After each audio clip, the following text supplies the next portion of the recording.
allowed the two children to have the budget every year. It's okay. Off your mic. It's okay. She Off your mic. like me.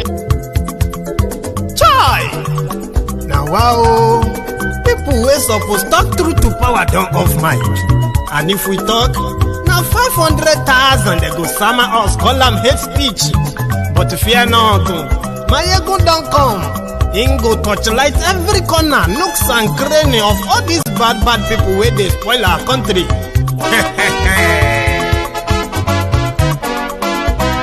So my people make we loud, oh, yo, yo. Maiyegun don't come, oh, yo, yo. My people make we shout, oh, yo, yo. Maiyegun don't come, oh, yo, yo. Maiyegun don't come, man of the masses, oh, yo, yo. Maiyegun don't come, oh, yo, yo. Maiyegun diary Politico, yo, yo. Maiyegun don't come, oh, yo, yo. This one not the off in mind, oh, yo, yo. Maiyegun don't come, oh, yo, yo. And in the touchlight every corner, oh, yo, yo. Maiyegun don't come, oh, yo, yo. Okay, some people be they holla say they want the power. Chai, them be promise us say we go get light and power. Nah. Them hustle sote they can't get the power. But now they know they do anything with the power. Every day, dollar just they get the higher power over naira. See them talk say make we off mind. But thank God say Maiyegun don't come. So my people make you loud, oh, yo, yo. Maiyegun don't come, oh, yo, yo. My people make we shout, oh, yo, yo. Maiyegun don't come, oh, yo, yo. Maiyegun don't come, man of the masses, oh, yo, yo. Maiyegun don't come, oh, yo, yo. Maiyegun diary Politico, oh, yo, yo. Maiyegun don't come, oh, yo, yo. This one not the off in mind, oh, yo, yo. Maiyegun don't come, oh, yo, yo. Person where they do evil, no one make person talk. Them say that Maiyegun, that man too they talk. He too they talk. Say Maiyegun diary, he they hot like pepper. But every day then they take money in bulk. Woman picking they the street they hawk. Still them talk say make we no talk. But thank God say Maiyegun don't come. So my people make you loud, oh, yo, yo. Maiyegun don't come, oh, yo, yo. My people make you shout, oh, yo, yo. Maiyegun don't come, oh, yo, yo. Maiyegun don't come, man of the masses, oh, yo, yo. Maiyegun don't come, oh, yo, yo. Maiyegun diary Politico.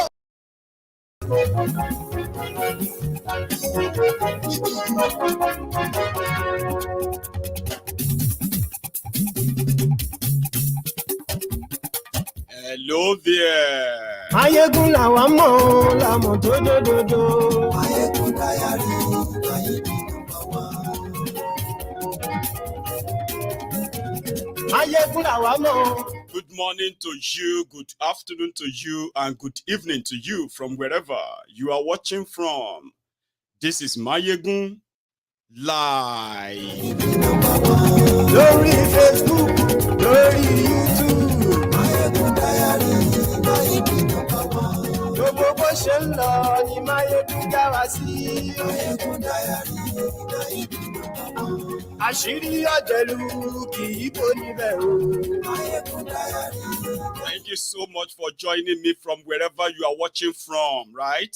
Share this broadcast. Invite your friends. Invite your not so friendly friends. Just tell them, Maiyegun tún ti dé o. Maiyegun don't come. Oh, yo, yo. Maiyegun diary, Maiyegun number one. Godfatherism kò sí lọ́rọ̀ Maiyegun. Maiyegun diary, Maiyegun number one. Ẹ farabalẹ̀ sẹ́ o kẹgọ́rọ̀ lẹ́nu. Maiyegun diary. Everywhere you go, online, offline, everybody is singing. All eyes on Judiciary, all eyes on Judiciary, all eyes on Judiciary. Maiyegun ti dé, ọ̀jẹ̀lú ẹ̀ súnra jù. Maiyegun ti dé. Àní ẹ̀ súnra jù. Maiyegun ti dé. Lórí Facebook, And yes, we like Thank you so much. Remember, you need to like this broadcast for a lot of people to see it. You need to share it too, right? And then read the caption, read the description before you sit back, relax, and be part of this tonight. Share the broadcast. and yes, we like Presido Barufio. And yes, we like Igoni Nakowoje. And yes, we like Niger Republic is also popping up on our conversation tonight as well. Remember that.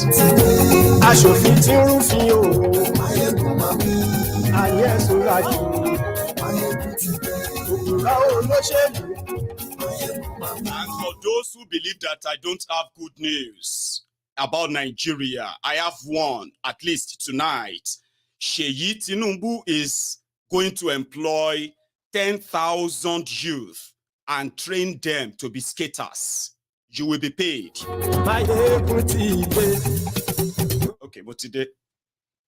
So good morning to you once again. Good afternoon to you, and then a good evening to you from wherever you are watching from. This is Maiyegun live. Things are moving too fast in Nigeria than they want you to possibly believe. However, as bad as things are getting, there are those who conducted a poll from Lagos and they said 62% of you Nigerians are so happy with Tinubu. Ironically, it probably means more than 92% of you are currently thinking, did you ever actually envisage this? I'm just saying. However, ladies and gentlemen, as things get harder and harder, the Mr. Strategists, Tinubu with experience, well, it doesn't seem all this is going to go away by anytime soon. Anyway, so let's take it one after the other. Tinubu, who has been kind of a little bit incommunicado lately, right, seems to have been so good in perfecting the scheme of trial and error, and they've done that with already belly ground Nigeria economy under Buhari. Now the trial and error has further possibly slit the throat of what is left of Nigeria. Today, a lot of people are groaning and crying and kind of, lamenting, and some are indeed adjusting. Businesses are dying, jobs are being lost, including lives. But to Tinubu and gang, you still have a lot to sacrifice according to them, which somehow has started making that statement of all eyes on the Nigeria Judiciary to begin to trend. That is trending right now, which means a lot of Nigerians are waiting to see if the judiciary will save them from Kolu or not. Whatever that will lead to, what it is currently trending. And it is not trending because of just the election. It's because of the aftermath of it. Because the criminals who indeed replaced themselves and shoveled themselves, they haven't changed. The same attitude, okay, the same rascality, that brought Nigeria to this sorry state. They haven't changed it. They've kind of continued. But for those of you who genuinely believe that the judiciary would have to kill itself in legitimizing Tinubu, it is ideal to keep all those points and facts always fresh in the minds of the people, so that when the judiciary, who is now saying they are being pressurized by who? Well, those who are pressurizing them are also helping the judiciary answer the question. And they are blaming those of you who are asking the judiciary to do the right thing. It's been done. There are instances. But when you say all eyes on judiciary, I want to help you kind of widen it so that you can see other mess that the same judiciary you probably are counting on are doing in helping legitimize other fraud, criminality in this same 2023 charade called election. So if the entire place is going to go up in smoke, I bet you can multitask. If you are waiting on the center, the presidential judiciary, to give the right judgment, which is expected according to your law, right? You should be looking at other areas too, which I'm going to kind of bring together in this conversation, okay? However, the all eyes on judiciary, that same Nigeria judiciary, the most corrupt of them all, right, is trending and is making the powers that be uncomfortable. Remember when they choose the date for their tribunal, it was kind of with a timetable, okay? They said the time the petitioners were going to present their case, defendants would defend, all of them would submit their written addresses. All of these were kind of, framed, kind of, right? But when it got to the part where, when would you deliver the judgment, it has become a big, big debate. Now, why is it a debate in the first place? Because nobody really trusts the judiciary, your Nigerian judges, who are mostly interested in looking for technicalities than the evidence and their law. Okay? Why is it so difficult to pick a date? Like, why should the people be asking for that date? And then there are other things going on behind the scene, which are, I just read it somewhere that there is this law in Nigeria, they call it a jack law. Don't ask me the full meaning, but I can explain what it means in practice. And what that means is that if you are wanted by the authority, and you are kind of unreachable, they can't find you, they can arrest your family member, your friends, your, people who know you. Because according to their terrorist law, they can use that on you to draw you out from wherever you are. And this is not being used on terrorists. It's being used on Nigerians who actually expresses themselves or by any chance expose any official secrets to the world. So you will be used that JAG law to track you. If they can't find you, they can take your parents, they can arrest you. Meanwhile, according to the same Nigeria law, that is illegal. You cannot arrest somebody for a crime of another person. But because things have gotten so heated up behind the scene that the Chief Justice of Nigeria, right, was confirmed to have met with Tinubu's people in London while pretending to be on a medical trip. And he wasn't alone. There were other judges from the Supreme Court of Nigeria.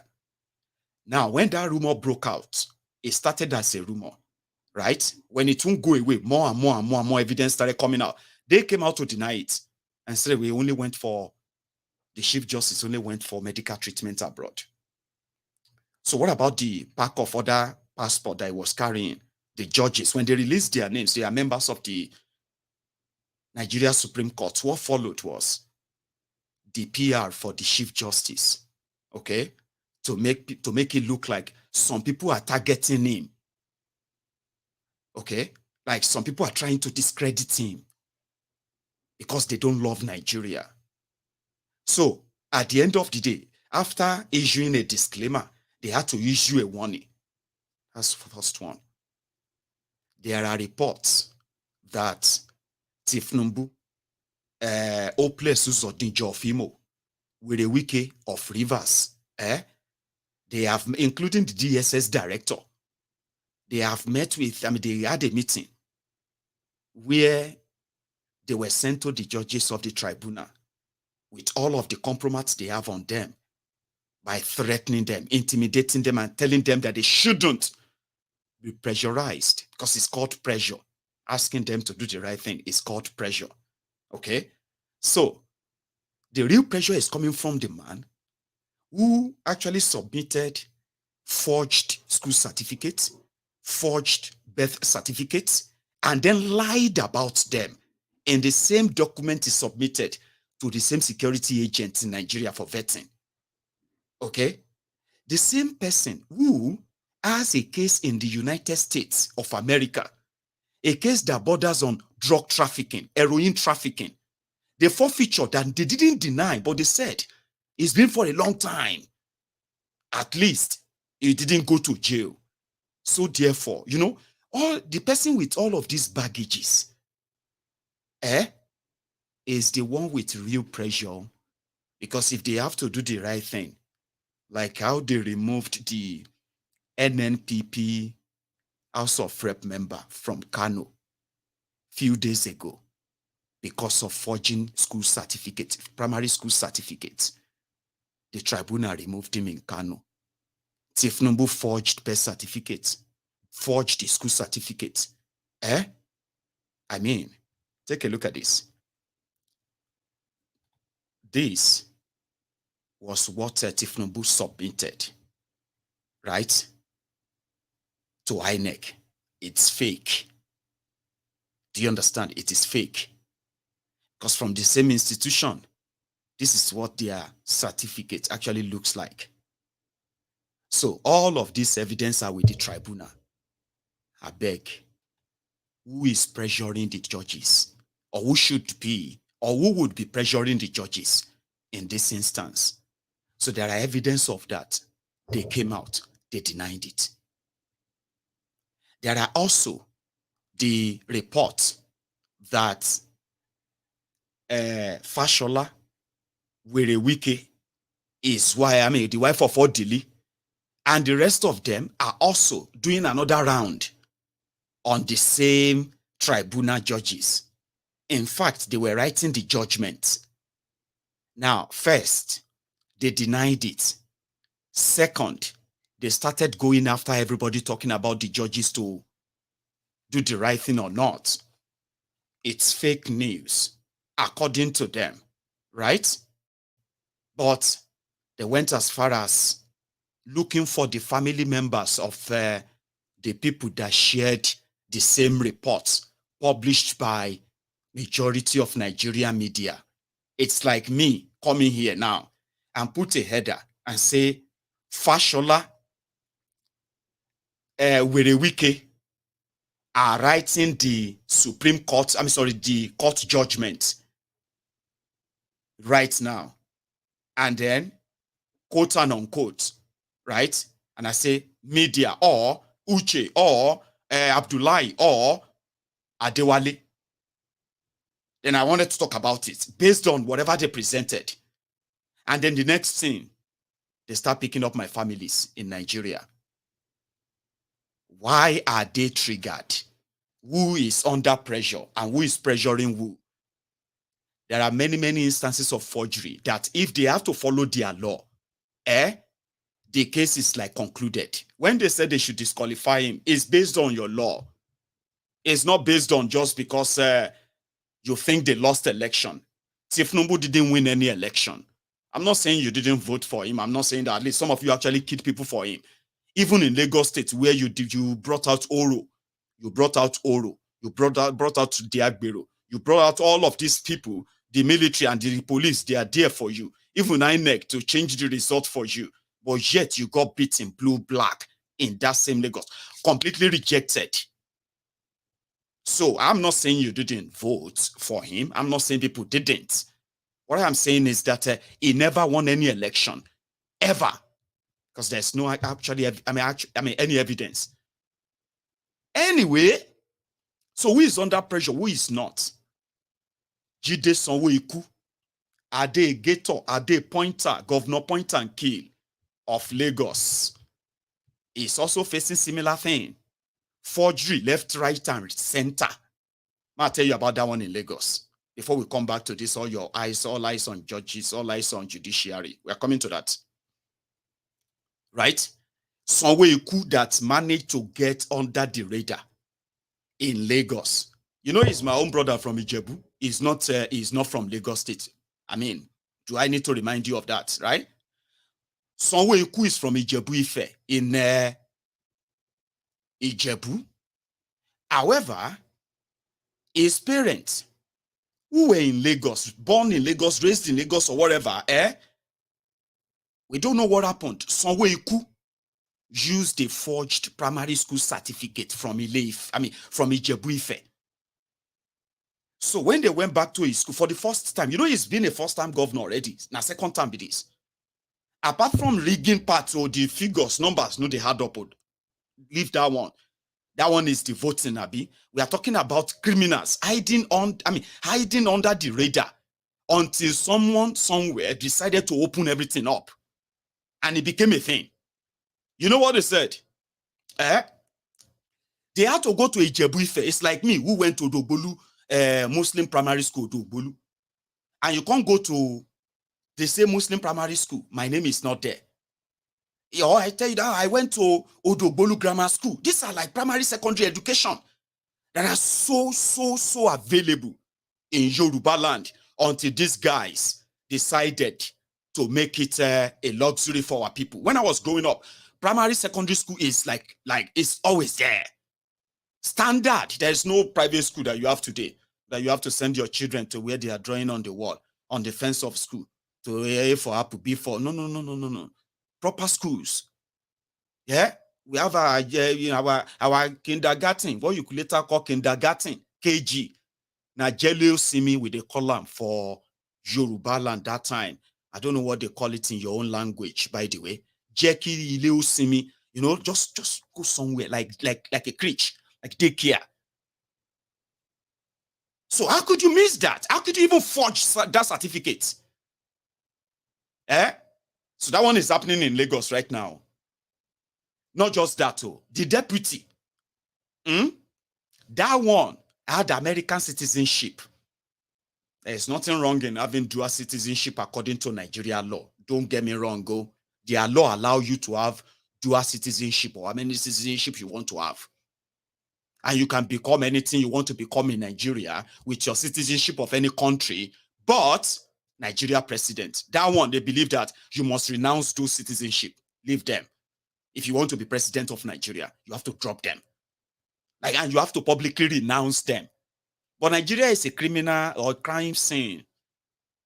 So this one in Lagos denied that he has dual citizenship, where they asked him in INEC form. He denied. Okay. That became an issue. Guess how they defended that? Just the same way they defended that Tinubu said dual citizenship. Dual citizenship of Guinea for Tinubu. When his lawyer, Iron Nepekun, went to court. That one a senior advocate of nonsense. So chief senior advocate of nonsense. They have been rigging the judiciary before everybody now brought this searchlight on all of them. And that's how they all go and figure out how they all become senior advocate of nonsense that they have actually proven to be. You will realize that everything is rigged. No substance, no nothing. Just legal jargons to sound like legal mind. My learned colleague, bunch of scam artists existing in a crime scene, a contraption called Nigeria, They put them to test in this their trial. Joke, bunch of clowns. Legal luminary, legal mind. They are billionaires, so they have money. They have connections here and there. They have that power because they have managed to rig the system in favor of criminals. How do you think criminals succeeded in Nigeria? Lawyers like Ironi Pekun, spewing nonsense that generations cannot even look at and say, wow, this is absolute madness. For example, how do you explain the Tinubu said dual citizenship? Because by law, that should lead to automatic disqualification. Just same with his forgery. He committed a crime by forging certificates, right? And then lying under oath. That is perjury. 10 years in jail. That is what your Nigeria law says, 10 years in jail. So he committed forgery. Through forgery, he committed perjury. Then, when they asked him, do you have dual citizenship? He said no. So somebody brought that out. God bless you, Charade David. Somebody brought that out and said, here is the evidence. When Ironi Pekun will defend that at your tribunal, you know what he said? He said the passport has expired.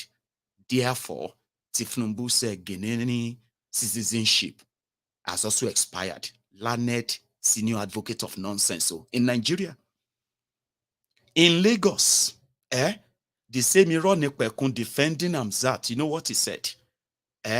He said Amzat went to America, okay, to help Nigeria foreign exchange. He said Amzat went to America and deliberately became America's citizen so that he can be remitting money from diaspora to Nigeria to help Nigeria economy. That is the defense that Amzat Unko lied that he was an American citizen. All these lies are like that, right? Yeah, there is another one. If you go to Enugu right now, the governor of Enugu State, Peter Umba, I have never seen anything like that in my life. Or Nigeria, you are welcome. You can always have them there. Peter Umba is a lawyer. How did he become a lawyer? No idea. He knew he wanted to run for office and become governor in Nigeria. And he knew what it takes to be running for that by law. Somebody who should know the law. Then he declared that they said if you don't serve. Meanwhile, that also applied to Tinubu as well. I didn't know that Tinubu is also bearing Adekunle until when forged NYSC passing out certificates of Tinubu. I know you only know about the drug this, drug that. Tinubu also forged NYSC passing out certificates that he served. I swear, it's at the tribunal. They submitted that as part of evidence. And they call him Bola Ahmed Adekunle Tinubu something. How? When? Anyway, this Peter Umba was asked to present the evidence that he served in NYSC. Guess what Peter Umba did? A lawyer. He went straight to court. In the tribunal, that popped up. Apart from, I'm not talking about the rigging figure now. This is not even INEC this. I'm talking about documentation. That if your law is your law, they are just like automatic disqualification. We shouldn't even be having any conversation about these guys. But it is Nigeria. Yeah? This Peter Umba went to court. And he told the court, he asked the court that the court must stop the tribunal. The court must stop the tribunal from asking him for his NYSC certificate. He also asked the court to stop NYSC from talking about his certificate he said they issued to him. He also asked the court should stop the NYSC from bearing witness at the tribunal on his NYSC certificate. What are you hiding? 3 prayers from court. And you know something? He got all of the 3 prayers from Nigeria court. Nigeria court said NYSC must not testify. NYSC must never say anything about his certificate. The tribunal must not ask for a certificate. In Nigeria, the same judiciary, so I just thought I should spread it that way so that you can have an idea what you are up against. And you can have an idea where the pressure is really coming from. Is the pressure coming from you asking them to get it done over with? Stop all this, stop delaying it, making it look like people will be kind of they wear you out until it doesn't really matter, or you don't really have that energy anymore. That's what they are doing, Abi. So who is pressuring who?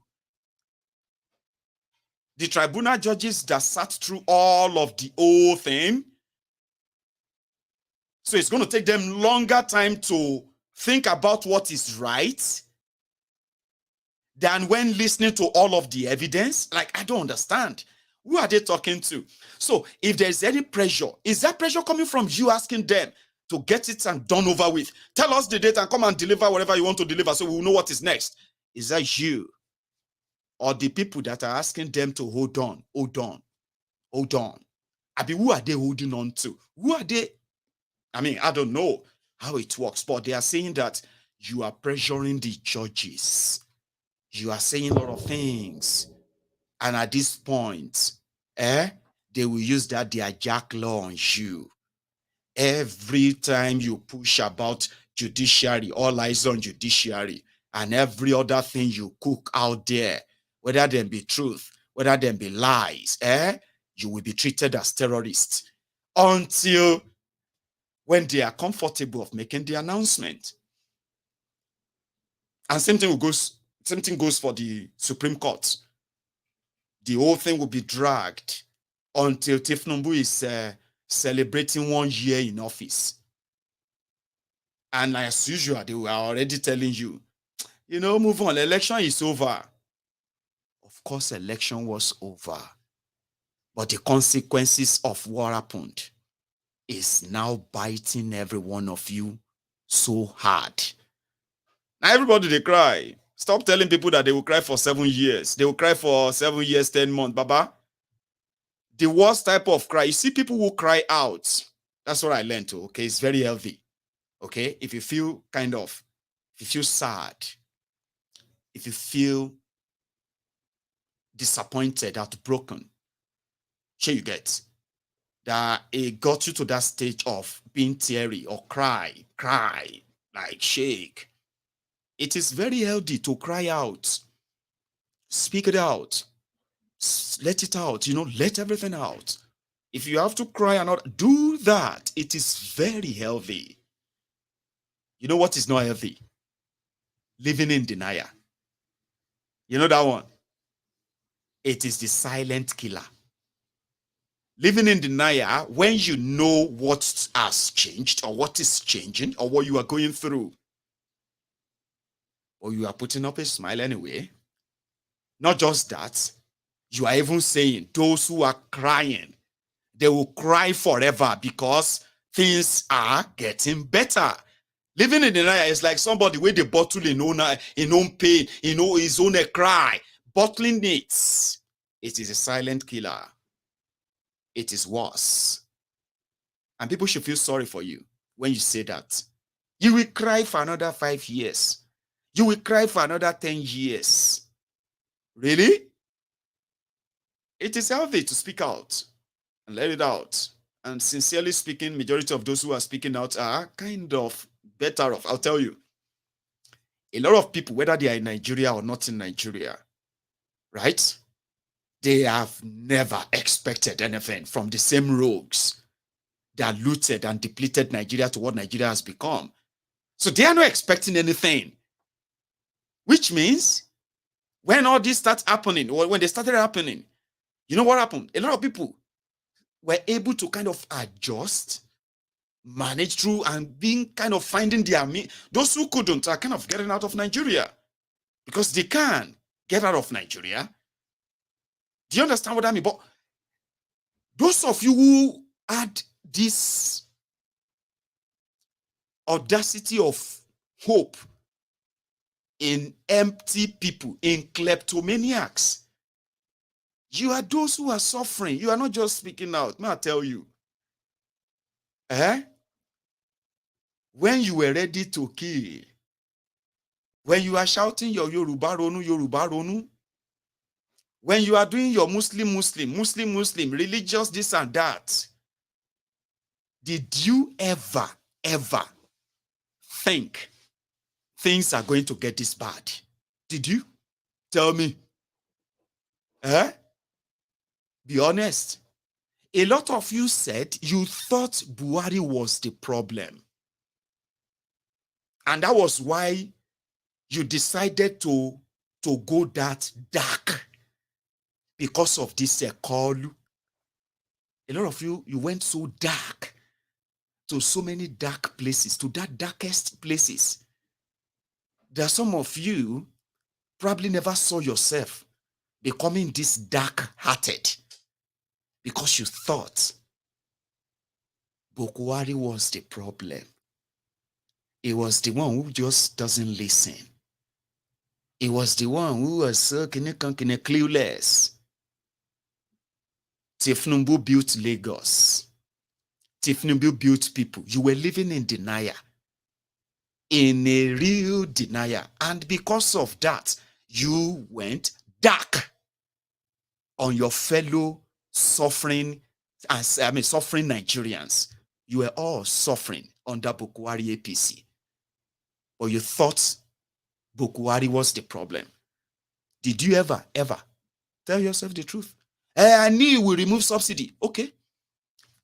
What was your expectation if you knew he was going to remove subsidy and all of that?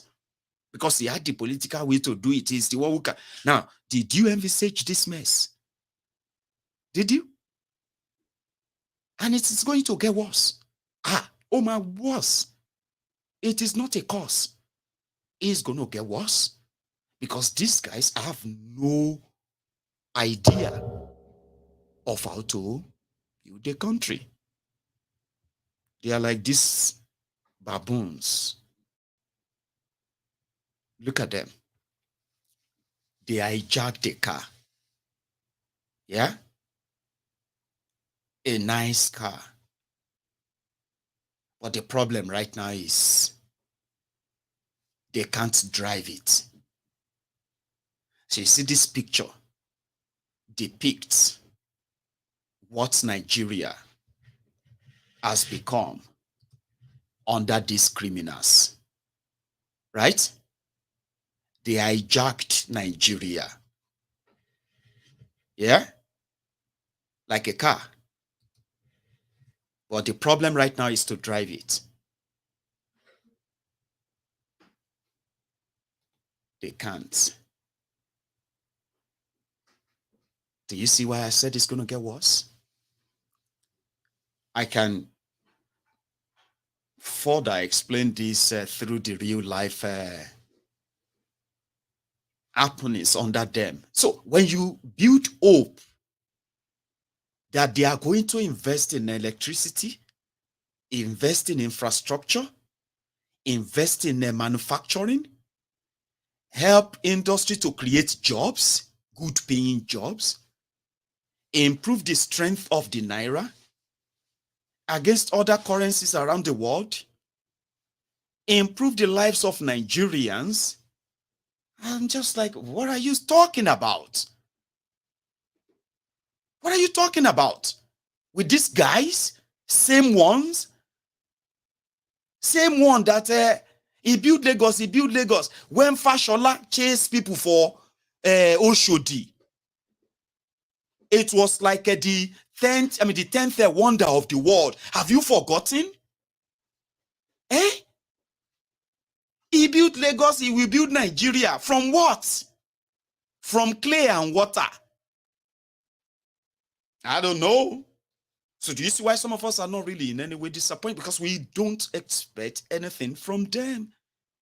You shouldn't too. So you didn't plan for this. You didn't prepare for this. Look at this.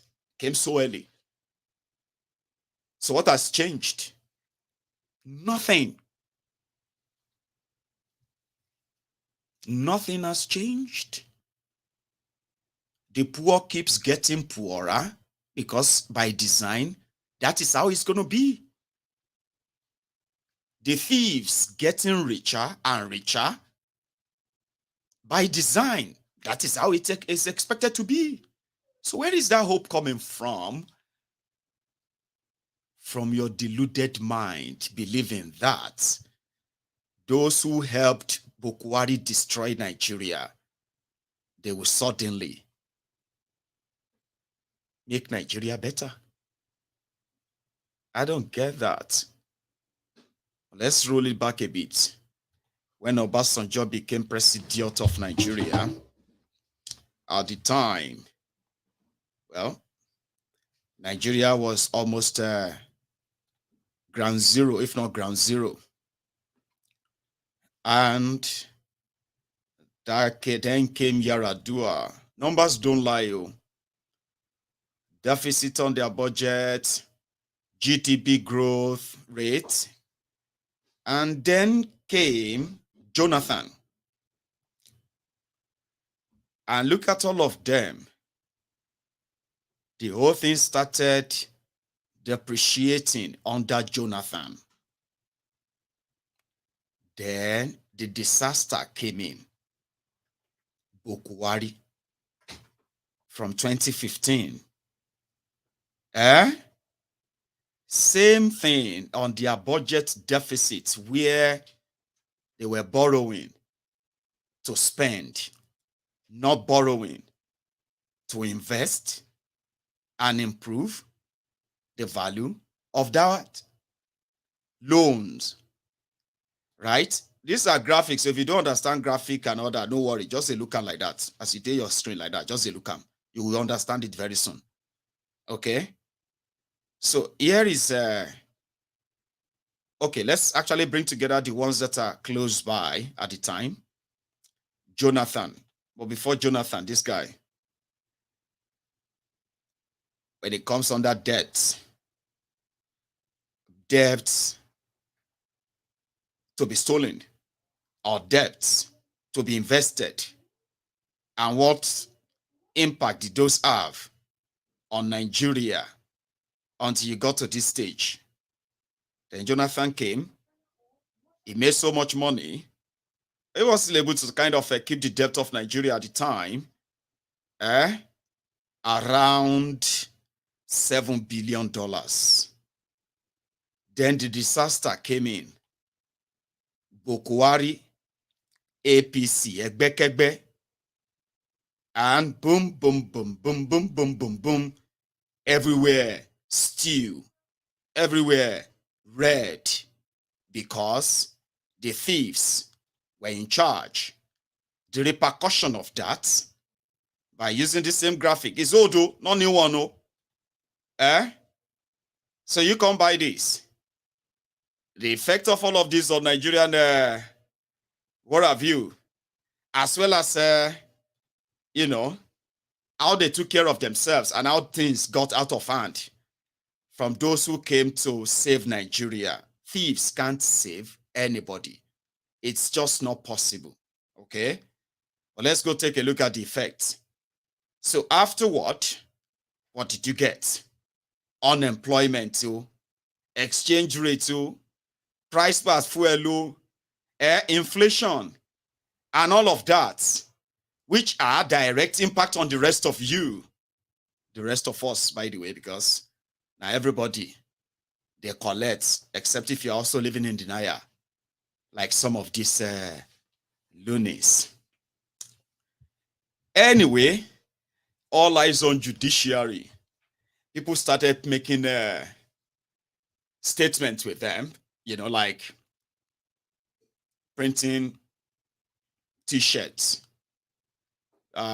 you know, printing souvenirs, and then putting up a billboards, telling them that all our eyes are on you. Because the report we are now getting is that since they have already used the foreign reserve of Nigeria as collateral for loan, And most of the assets of Nigeria have been sold to themselves at cheap prices. And there is no chance that you're going to get all of this back from these rogues. So therefore, there is not going to be any difference from what is happening to Naira right now. When people said Naira is being devalued, experts have started coming out to say, nobody is devaluing Naira. Naira is actually moving to its original value right now. You see, Nigeria has lived a lie for so long. These criminals, they have made you live a lie for so long. They were depleting Nigeria. Nigeria was they've made Nigeria a very, very poor country. And that is why Nigerians are the poorest, they have the highest number of the poorest people on this surface of the earth. Take that to the bank. That's what they have done. They have been lying to you. In all honesty, a country as big as Nigeria, okay, a country as big as Nigeria, who can't make any production of anything that is massive enough, right, to cater for all the need of those in Nigeria and take over, use that massive size to take over the West African market. For years, Nigerian criminal leaders, they have made you a beggarly country, a big for nothing country, unfortunately. Sure you get. So they were using the crude oil to power Naira. Any small thing, they will say, Nigeria is the highest exporter of crude oil in Africa. Bam, crude oil. Nigeria will be one of those that will determine the price of crude oil then. So Naira, okay, let's give them this value. Oh, you have crude oil. Let's give them this value. Today, the crude oil is almost useless now. Yeah, no thanks to the criminal leaders you have in Nigeria. It's almost useless. At a point, nobody wanted to buy Nigeria crude oil. Do you remember that time? Nigeria crude oil were in vessels all over the international water, floating here and there for months. Nobody won't buy them. Nobody won't pay. Remember? During the corona time. Okay.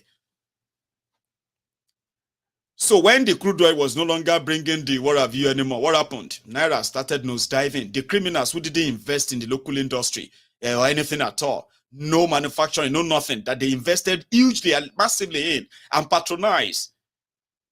So their secrets, their yansh opened up. So what happened? Naira is now like almost nothing. And that's exactly the value of Naira. The value of your currency is based on what you have in backing it up. Some people back their currency with gold. So whatever you want to back your currency with, you must be very honest, sincere, because that is your life. If the value of your currency, right, becomes a trash, you are finished as a people. Ask those who are businessmen and women from Nigeria. Ask them what they face when they have to do their trade in order to serve that same Nigeria, all because of the valueless Naira. Ask those business people. They'll tell you more.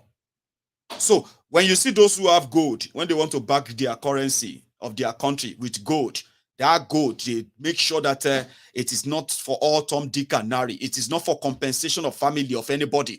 This is our country. And if anything should happen to it, we are done for. Yes, you are done for. Like they have destroyed that black gold called the crude oil in Nigeria and many other things like that. So what do you have to back it? You see, you have to depend on importing almost everything. Almost everything. So when they say they are devaluing Naira, the Naira is no. Naira is going to its real value until you have a real country, until you have people the real people who know what they are doing. And in this instance, in Nigeria, that is like looking for diamond inside sawdust.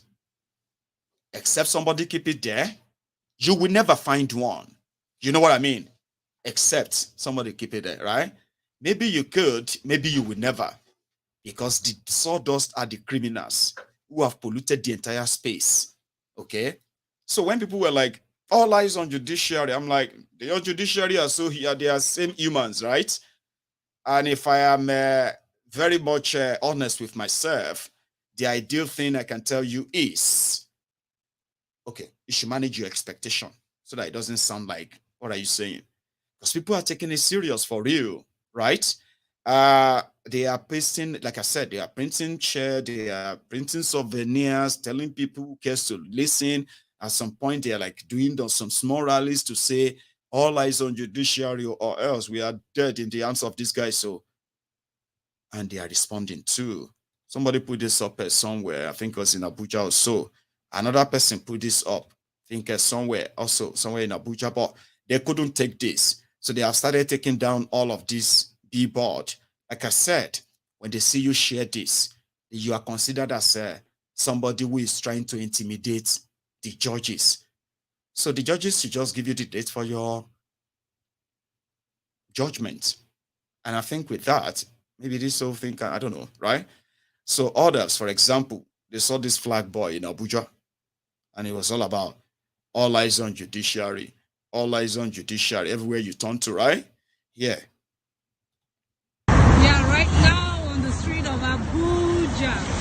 This is Flag Boy doing his thing. I was just driving by and I saw him and I said to myself, no, I'm going to reverse back to capture this moment. Yeah, all eyes on the judiciary.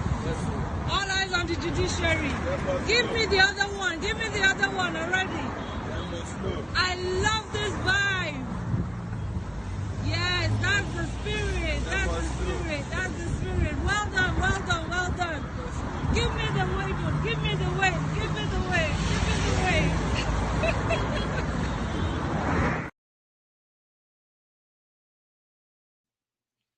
Like I said, on the street. But here is one of those billboards.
And someone saw one, I think it was in Warri, somewhere in Delta State, by the way. Short one.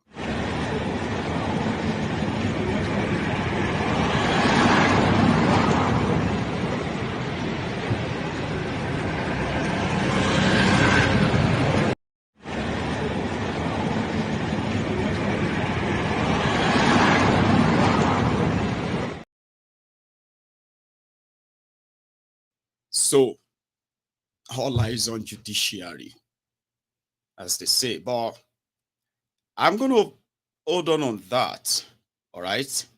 And we will come back to it. Do you know that this issue of Niger Republic and the war in Niger that is looming, a lot of information flying here and there, but there are some twists coming into it as well.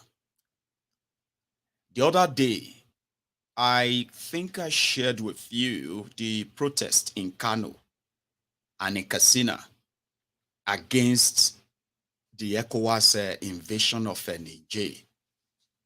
I did. And I also told you that the protest wasn't against Tinubu or Nigeria. The protest was against Christians.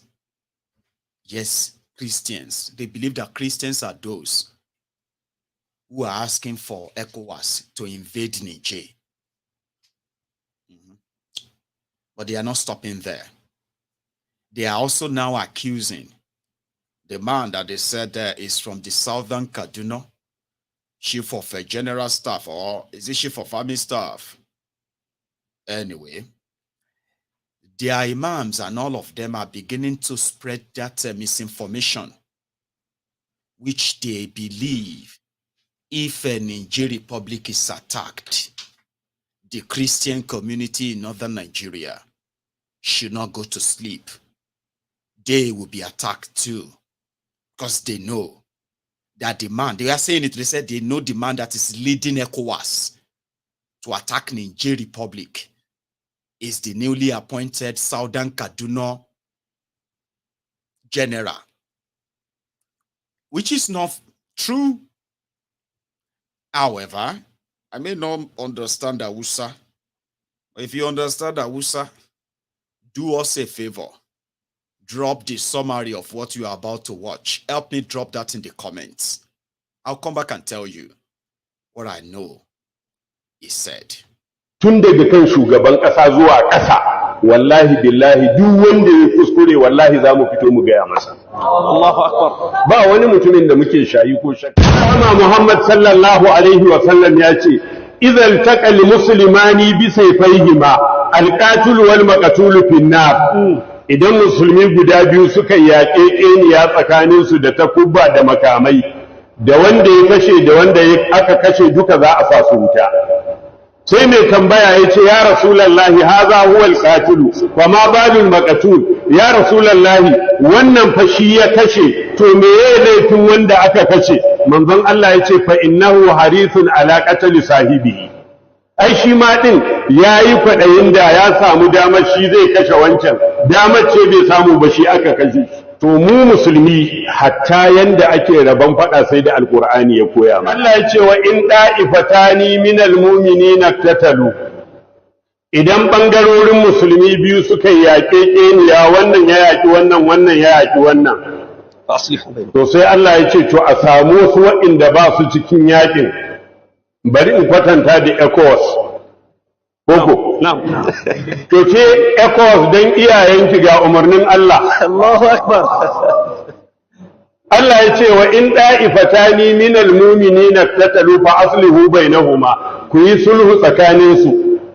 Sai Allah ya ce fa in bagat ihdahuma alal ukhra, in ɗaya ta ƙetare iyaka akan ɗaya, fa qatilul lati tabghi, to ku yaƙi wadda ta yi bagayu akan ƴar uwarta hatta tafi a ila amrillah, har sai ta dawo ta bi umarnin Allah. Fa in fa'at, in ta dawo, fa aslihu bainahuma bil adli wa aqsidu. Inna Allah yuhibbul muqsitin. To ku masu adalci, ku daidaita tsakaninsu, a karanta ma kowa nasin hadisi da na alqur'ani. Domin inna Allah yuhibbul muqsidin, Allah yana son waɗanda yake masu adalci. Me yasa aka ce ku yi haka? Domin innamal mu'minuna ikhwatun. Kadai kurin waɗanda yake ɗan uwan juna su ne mu'minai. Saboda haka fa aslihu baina akhawaykum. To dan me za a zo da rana tsaka a haɗa mu faɗa da Niger? Niger ɗin nan, tsakanin Niger idan mutum ya karanta infaqul mawisur na sarkin musulmi Bello, za ka gane da Niger da Najeriya ƙasa ɗaya ce da gangan aka raba mu biyu. Addininmu ɗaya, yanayin siffar jikinmu ɗaya, yanayin yanda akwai Fulani a Niger akwai Fulani a Najeriya. Akwai Hausawa a Niger akwai Hausawa a Najeriya. Ba mu da bambanci, kuma su kusan 95% mazaunan ƙasar su ma gaba ɗaya musulmi ne. To ke muslim ticket, kya je ki yaƙi ƙasar musulmi?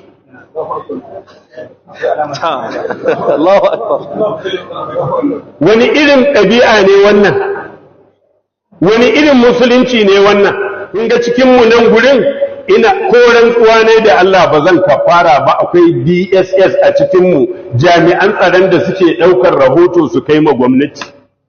To da Allah ku gaya ma mai girma Tinubu, shugaban ƙasar Najeriya, mu 'yan Najeriya ba mu zaɓe shi don ya jawo mana faɗa daga ƙasar waje ba.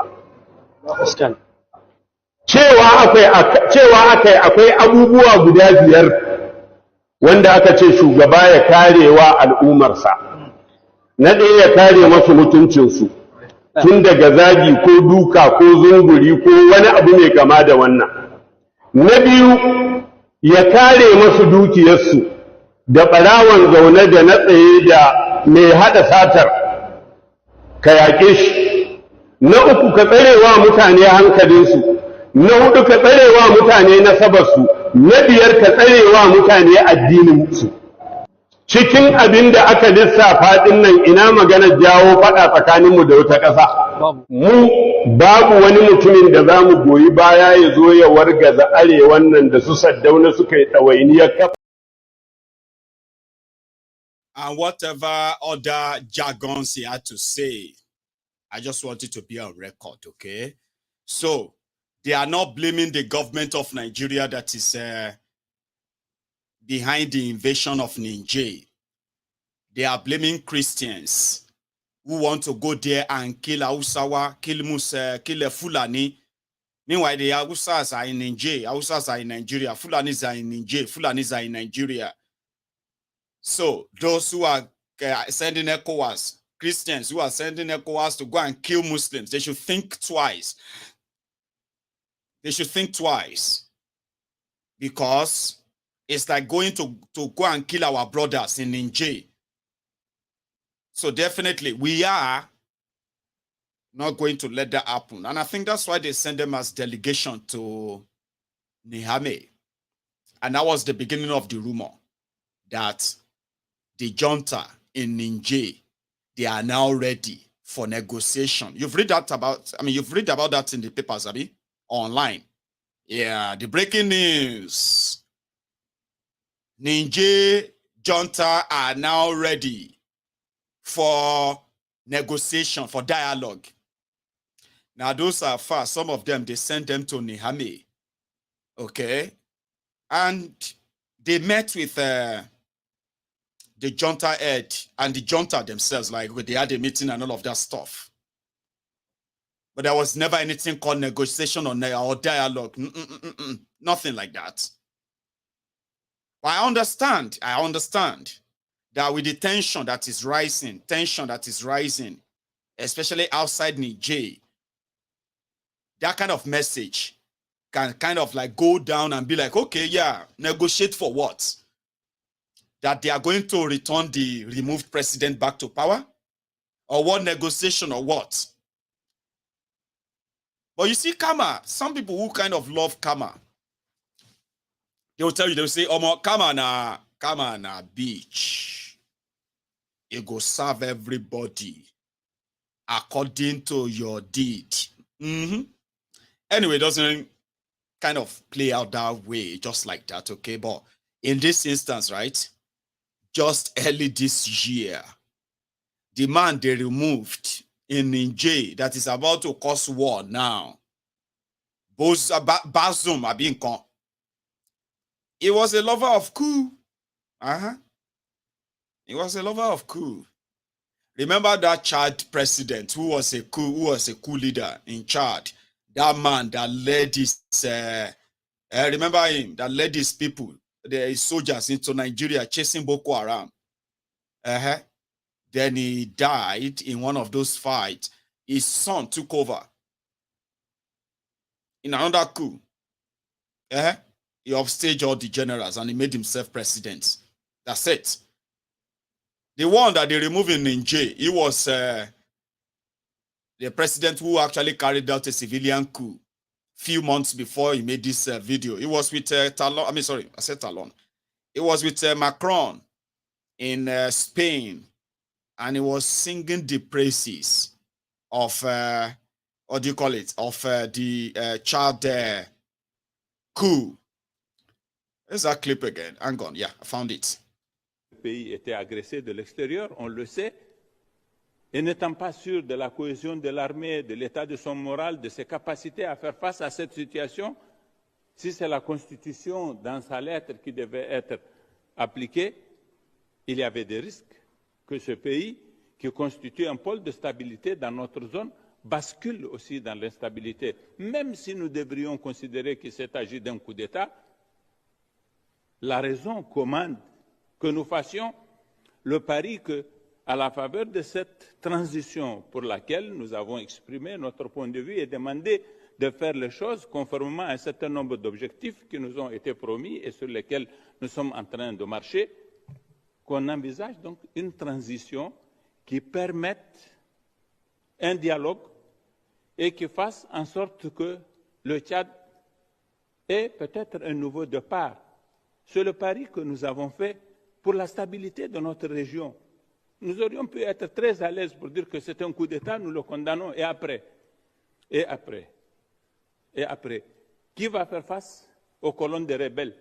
Et si elles venaient jusqu'en N'Djamena et qu'il y a une guerre civile, quels vont en être les résultats? Qui va appliquer la Constitution en ce moment? Quelle est la modalité de l'application de la Constitution? C'est autant de questions complexes que nous nous sommes posées et qui ont présidé à notre décision de dire on fait le pari avec les militaires. You understand? He was talking about the stability of the region and the transition was smooth. You know what I mean? Like there was like a bloodless and all that. So, and they will continue to help. The collaboration between Niger and Chad and all the rest of them will continue to feel stronger. That France should give his blessing to the son to take over from his father. That was him there, Bazoum. So Bazoum got removed a few months after that in a bloodless coup. Nobody was killed. Nobody was nothing. It was blood. It was smooth. And the junta already appointed their own excos. Like they have already appointed their own ministers. They've appointed prime minister as well. Somebody that's like a civilian. They are already like running the country. Like, you know what I mean? Sanctions that ECOWAS placed on them, they are already saying they are going to come out of the sanctions stronger. Like Russia. Yeah, that's what they said. You know how many sanctions they put on Russia or more? Russian money now has gained 60% against the dollars. From the last time they started the war in Russia. I'm not kind of giving that as, what have you, the same case in Niger. But they are saying they're going to come out of it, all these sanctions. Well, with sanctions, we'll be fine. We're going to get our grains directly from Russia. We signed a deal with them. They're going to get grains from Russia. They're going to get a lot of things from Russia anyway. So they will survive, they are saying.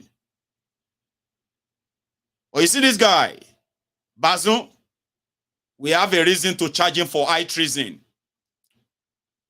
In fact, right now, the only negotiation that is available is when ECOWAS is ready to stop all their nonsense and go back home.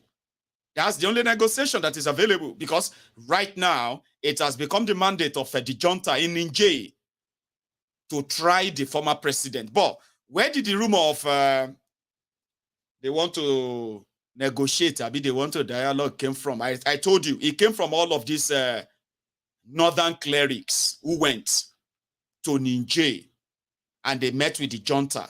They were introduced to the junta. And that was that. There was nothing about being we are ready to negotiate for what? That they are going to put him back in power?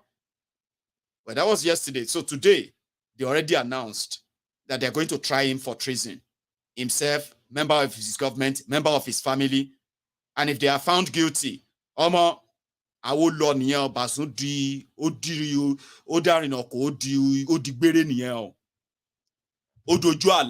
for dream, we go to see Bazoum again, and for posters, so if they found out guilty. So now those people they won't negotiate. I'll show you that meeting. That those who wanted to kill Christians in Nigeria because of Niger, the meeting they were at to try and stop the war. Here.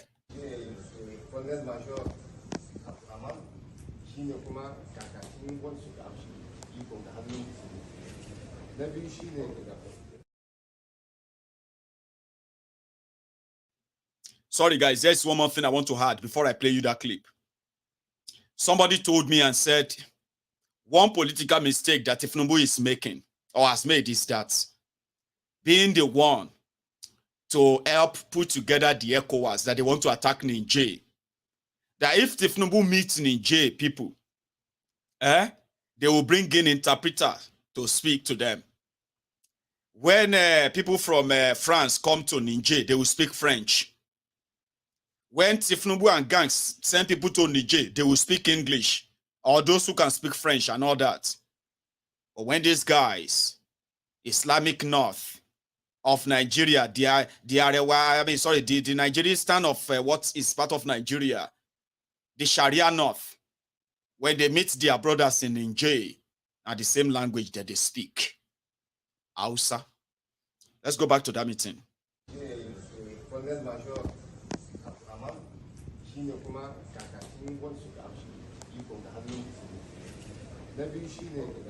Wannan major hakim shi ne minista wanda ke kula da lafiya yan Nijar. Ko mamba ne na waɗanda suka amshi ikon a hannunsu. Kusan shi kuma akwai colonel mai zama shi ko minista ne mai kula da ruwa harka abin da ya shafi ruwa da mahalli yawa da mahalli. Shi kuma mamba ne na sojoji wanda suka yi a cikin hannunsu. Ni ko ni ne Dr. Bubakar Subana, ni ne mai kula da fada shugaban kasa, minista mai kula da fada shugaban kasa. Kenan yanzu zan ba malamai su ma mutanen ku su gaya muku da wadawa, kenan musan da wadawa. Ibrahim Sen.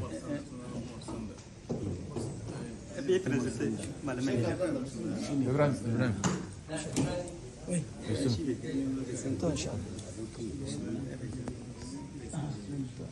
Assalamu alaikum.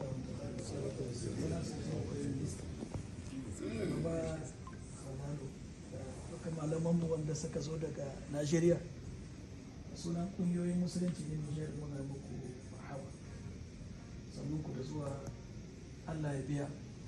Mun so mu gwada muku nan ga duka malamai da ko'ina saka haɗu tun da aka sami cikin wannan al'amari. Jiya ma muna masallacin Juma'a mun yi sallah tare, muka yi kunu, muka yi addu'o'i, kuma mun roki alƙawari gaban Allah sai lokacin da insha Allah hankalin sun kwanta. Kuma mun gode da ɗan'uwantakar da aka gwada mana. Wanda suke nan suke so in shaida ma malaman wanda suka zo daga Najeriya, akwai malam Imam Abdul da Umar, shi ne shugaban malamai da mai dashi mai haɗin kai na tsarin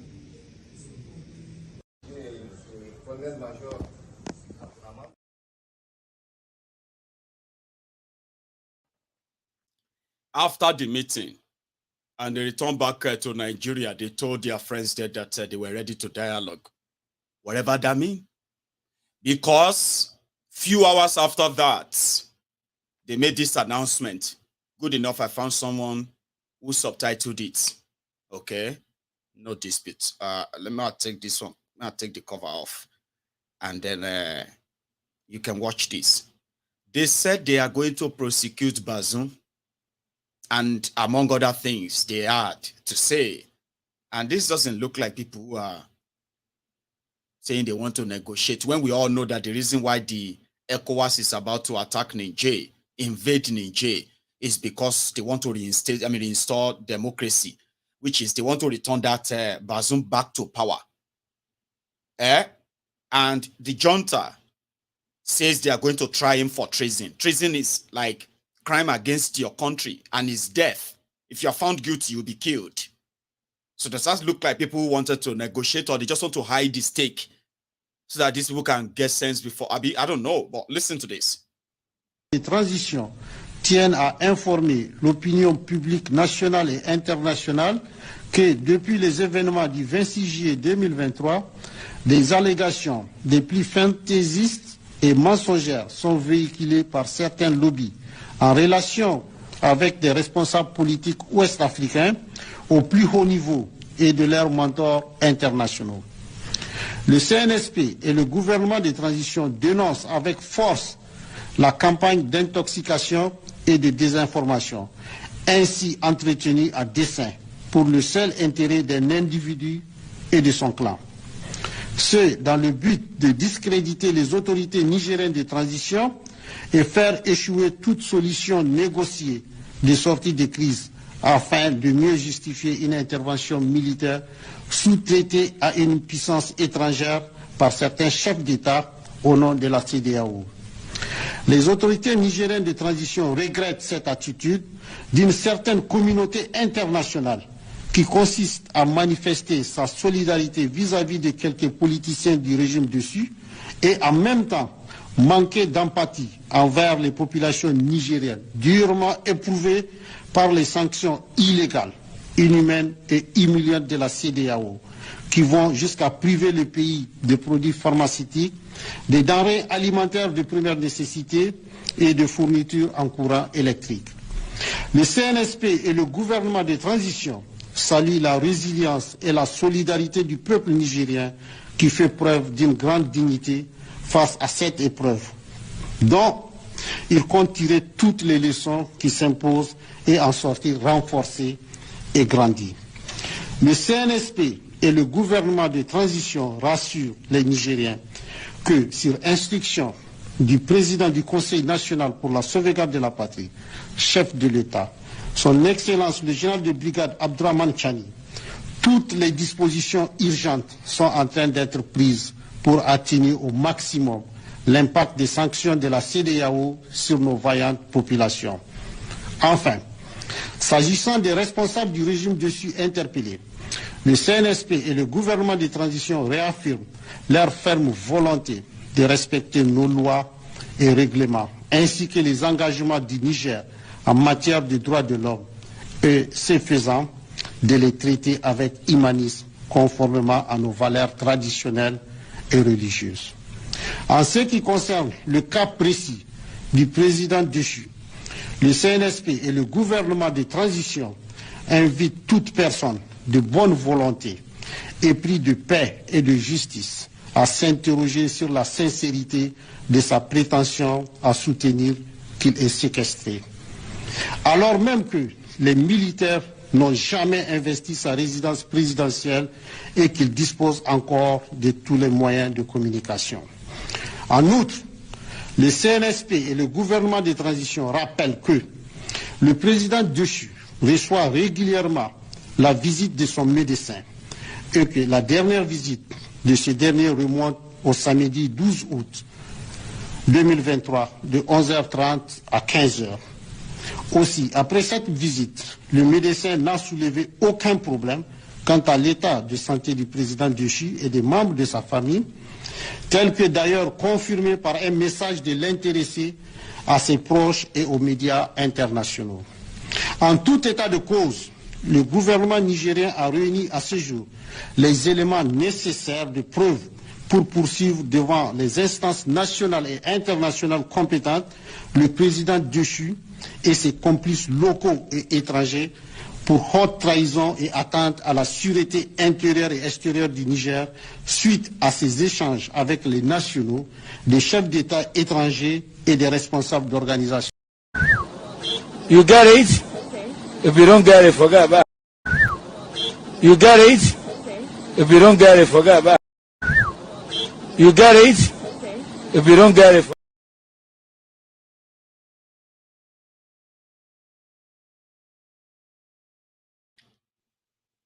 You get it? Well, if you don't get it, forget about it. So they managed to interpret it or subtitle it to some extent. But yes, that doesn't look like people who wanted to come and do negotiation, though, because they are going to start their trial soon. They are, like I said, they've already appointed a prime minister. This is their prime minister. This is the prime minister of Niger now. According to them, they are looking around there for a better solution on how to the Niger people to withstand the illegal sanctions of ECOWAS. So that's what I meant by, and as like I said, right? When you plan military coup, they have 8 regions, okay? Like you say, 8 states in Nigeria. They have 8 in Niger. Now, in that 8, they've already appointed their governors to all of them. In one of those places, here is one of their own military governor resuming of his office in Niger.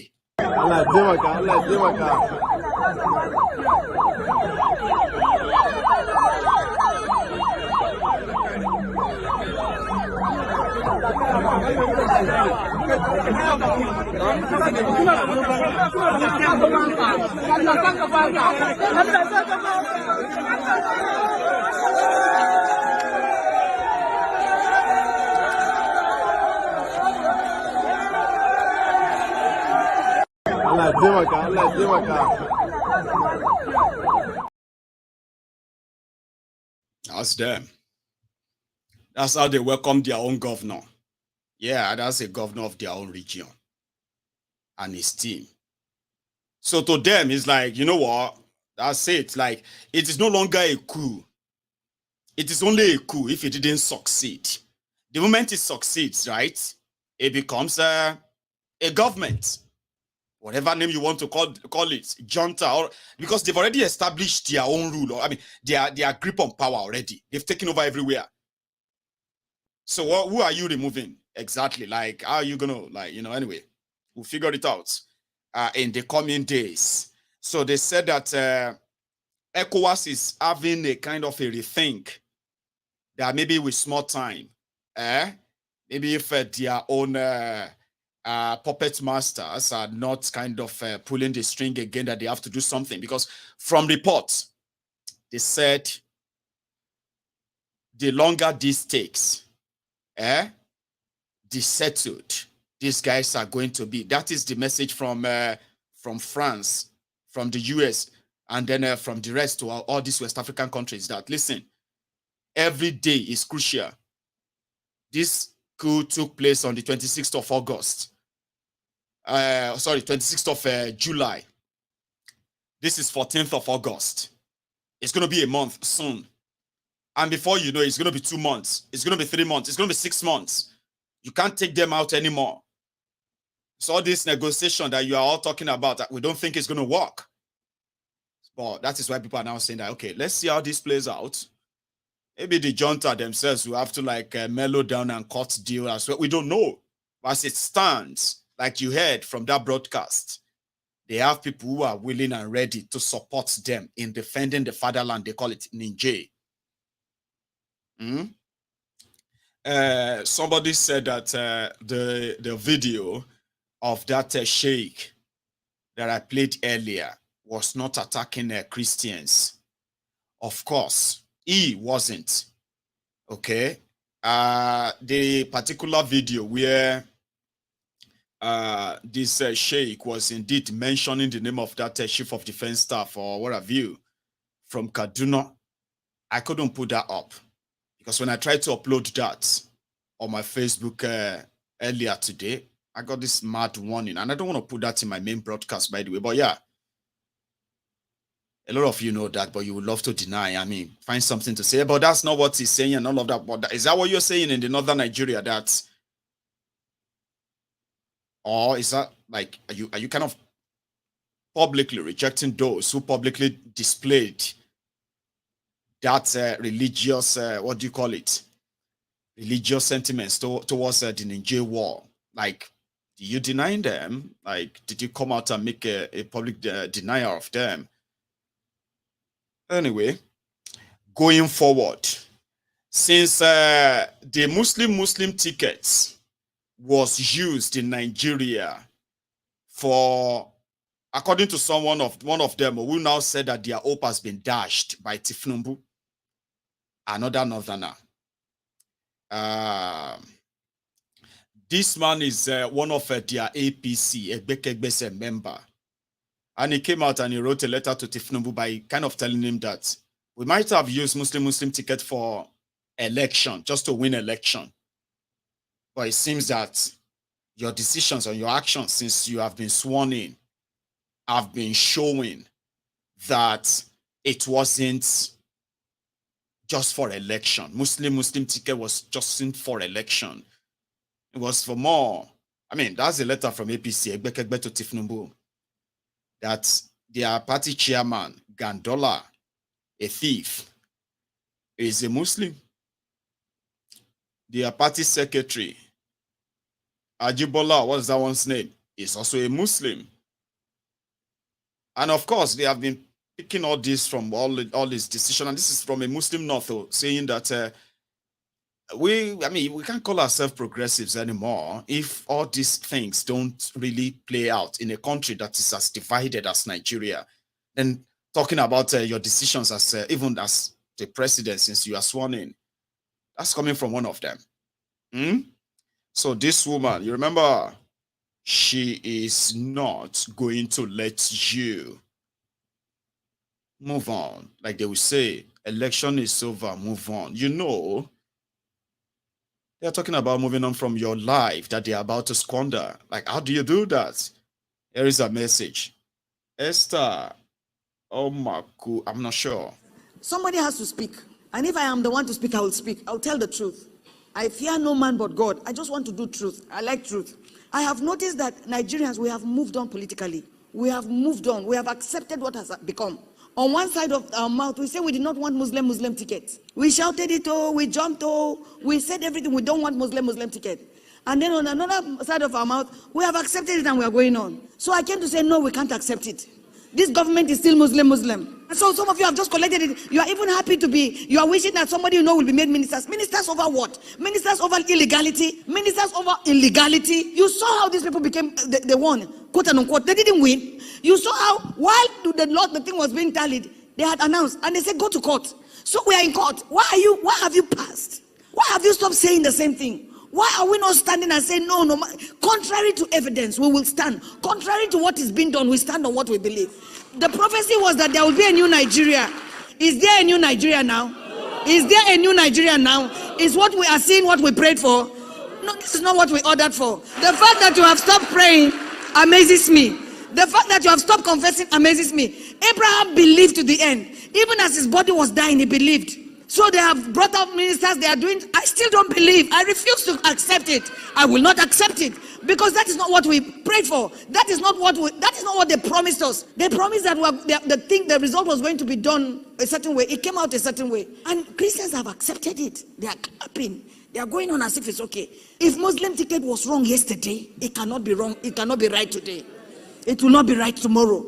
He said, but Pastor, we're afraid. Afraid of what is our country? Everybody has a right to live here. It's our country. This madness must stop.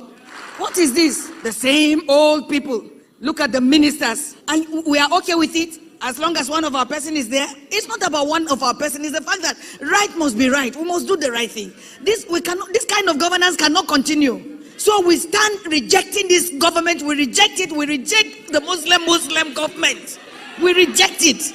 I reject it. Mutuatung, the death is one. What is this? I'm surprised that Christians have accepted this. We're going on.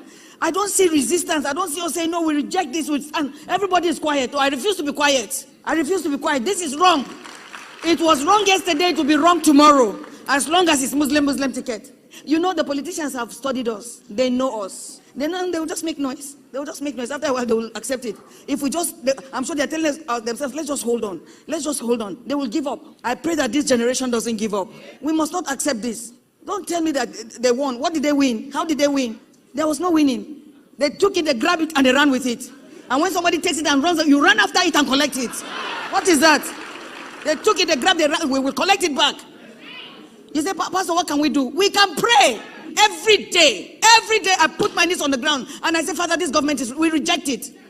He said, it has never been done. There's always a beginning. There's nothing God cannot do. There's nothing prayer will not change. Our God is a God of justice. I was hoping that Christians will be up and praying for the judges and keep saying the same thing. I wonder how many people are praying. That's how we keep accepting it. But in our lifetime, in my lifetime, I will see a new Nigeria. I will see a better Africa. One of the African leaders went for a meeting. He was asking, where am I? What am I doing here? Is there? They were telling him what to say, but he is completely out of it. But he is there. He's been there for over 40 years. And he has set up his child to take over from him. What is this? They went for the meeting. They were telling him, say this. He will say, hey, is that all? Is there something else? Because his mind is not there. By the way, what will not happen? We are not going to war with Niger. We reject it in the name of Jesus. We reject it. There will be no war. Nigeria will solve their problems. Let Nigeria solve their problems. Let us solve our Boko Haram problems first.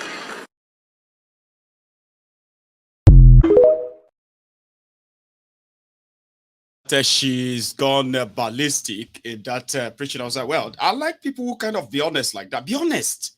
Stop using history of Israel and then Arab and then Abraham and all these people to deceive our people, telling them that they face obstacles. The same obstacle where Abraham faced, and you the face right now with your life right now. If you are watching me from Nigeria, like, tell yourself the truth. The spirit of Kinnikok, what it concern you with spirit of what have you? Look at what they are doing to you. So somebody who is very blunt like that and tell you that, okay, yeah, pray, then act. Yeah, sure, I like that. Blunt, straight to it. Stop lying to people and tell them that there's something that's going to just, you know what I mean? Like, no, it doesn't work that way. Anyway, that's just by the way, because the thieves that they are asking you to ask God to destroy, you reject. These thieves are also developing something I can call immunity from being destroyed by just prayers. You know that? Akpabiole. In order to enable all of us to enjoy our holidays, a token has been sent to our various accounts by the clerk of the National Assembly.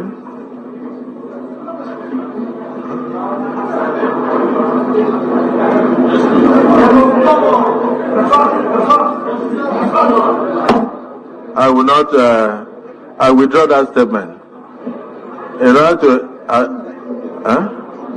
order to allow you to enjoy your holiday, the Senate President has sent prayers to your mailboxes.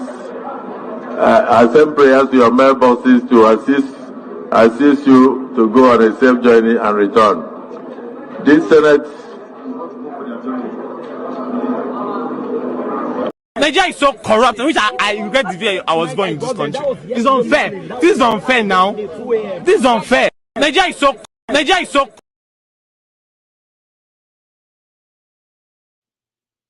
Just about a year ago, or like over a year ago now, Godwin Obaseki alerted Nigerians with what APC, Egbekegbe, was doing.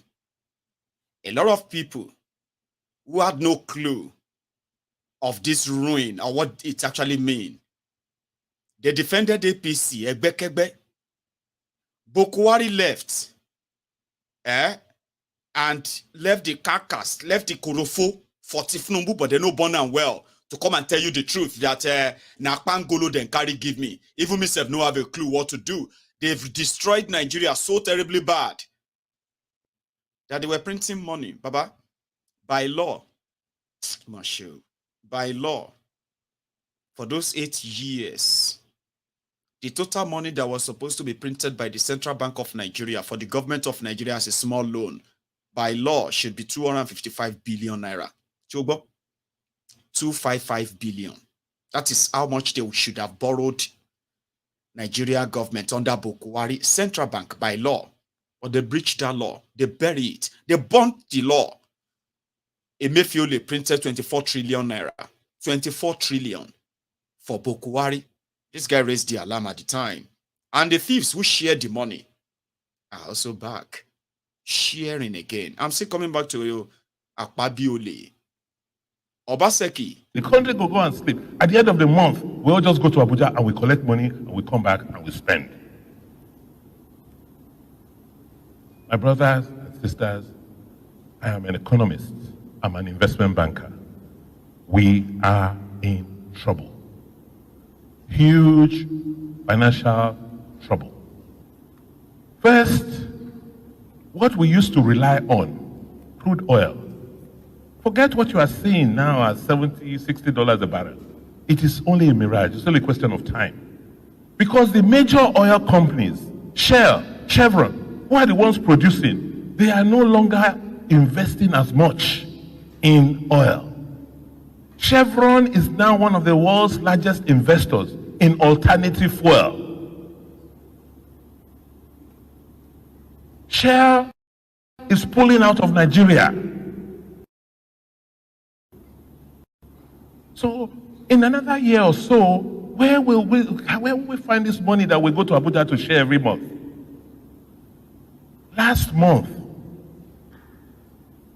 or we got FAC for March. The federal government printed an additional 50 to 60 billion to top up for us to share. We say remove subsidy. They say no. This April, next week again, we'll go to Abuja, we will share. By the end of this year, our total borrowings,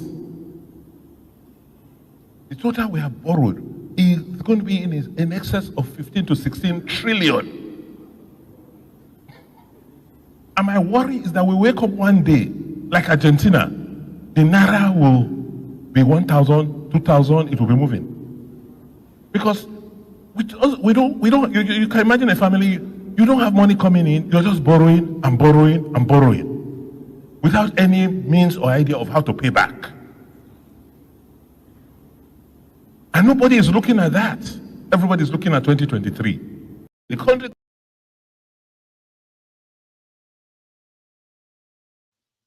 And you are now in that 2023. Somebody said, how will those states be? If you ask now who Ingo ask Emperor, if you ask Obaseki, now who Obaseki go ask? Peter Obi has an answer for that, by the way. What would he have done different? I'll come to that. Do you know that the National Assembly of Nigeria, they are taking more than the 110 billion naira they told you they removed from your subsidy palliative? Do you know that? No? Okay. Do you know that the 110 billion that you heard of, first 70 billion, second 40 billion. The 70 billion is just for the new law, for the lawmakers who came back in 2023 to just use them whole body, just take an old body.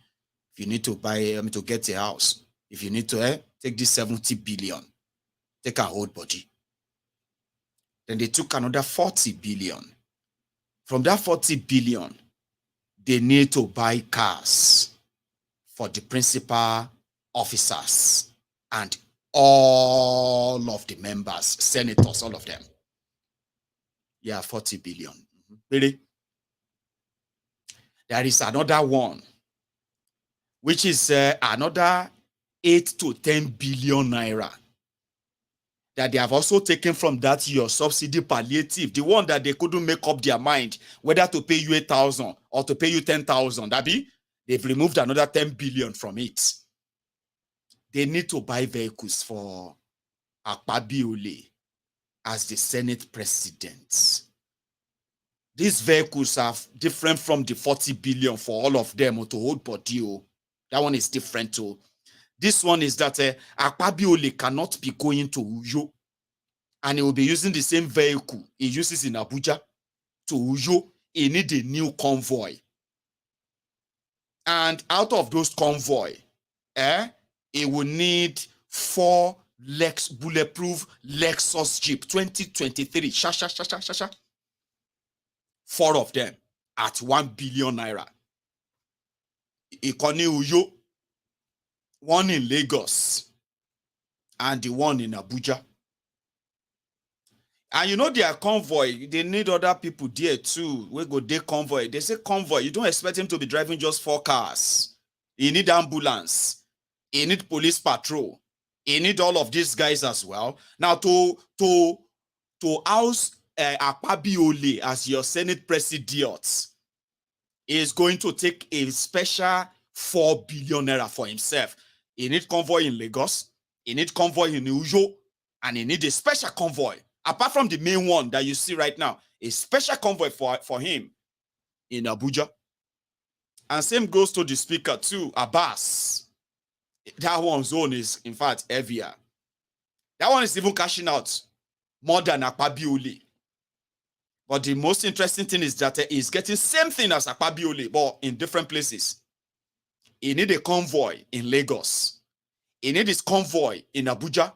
And he need a special convoy in Kaduna, where he comes from. So whenever he flies to Abuja in the private jets, presidential jets, do you know that in Nigeria, the poorest country in the world, supposedly Nigeria has over, Nigeria presidency alone, they have over 12 aircrafts, 9 special aircraft, and 3 special shoppers, like helicopters, like you say, Air Force One, Air Force Two, and all that.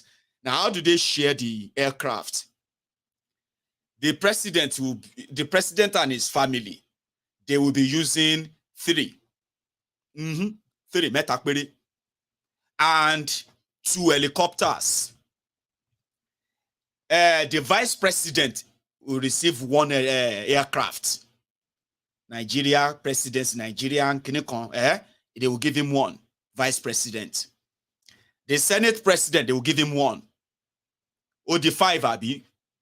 The deputy Senate president and deputy speaker, those ones will be sharing 1. The speaker will be given 1. Then there is also another one put aside for the Chief Justice of Nigeria. So the rest are just like Mo Lue. You want to fly with the president. We want to fly in presidential. Okay, go and bring 4 aircraft. We are going to Babangida's stepson's marriage. So that one is like kabu kabu for everybody. So the first lady can take any of those 3 reserved for the president and his, you know what I mean? That's how they live. And you know, when they fly from Abuja to their home, you don't expect them to take cabi. You can't be taking cabi.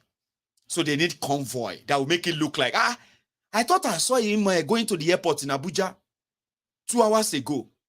Oh God, how did he see convoy in Lagos? They say that one has a special one for Lagos. But he left Lagos just about 30 minutes ago. I have realized that the IRS convoy going to pick him up in Uyo. That's how they spend that. The supposed people who should be cutting costs, Abi, they don't give a damn about you. You know that. Because Tinubu and his family, from day one, they've already started taking their own positions and all of that. And as they are those who are actually, put it this way, as they are a kleptomaniac family anyway, so if your president is a criminal, I bet where you want to say you learn your own integrity from, you are deceiving yourself. And I think that's why Peter Obi, in one of before your election, he was asked the same thing, and he was asked a lot of questions, right, including how was he going to do it differently himself? What would you do differently to fight corruption? And he said, well, if you are not a thief, and they know you are not, you would have defeated corruption you would have cut down corruption by 70%. And you know, he was the only person, when people they abuse him, they attack him for not stealing money, but for saving money. People were attacking him for saving money, not for stealing money. And they were defending thieves, career thieves, who looted them so blindly. And they said, loan is good. Loan is good, you know. Loan is good for real businessmen, but you don't borrow money to spend. You borrow money to invest. That's not what Nigeria did. And Obaseki said, one day you will wake up and you'll be like an Argentina. But there was a guy who understand what this meant, and you dodge his bullet to go and jam this atomic bomb. It's a throwback. If you are still interested in this, please watch this.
in order to enable all of us to enjoy our holidays.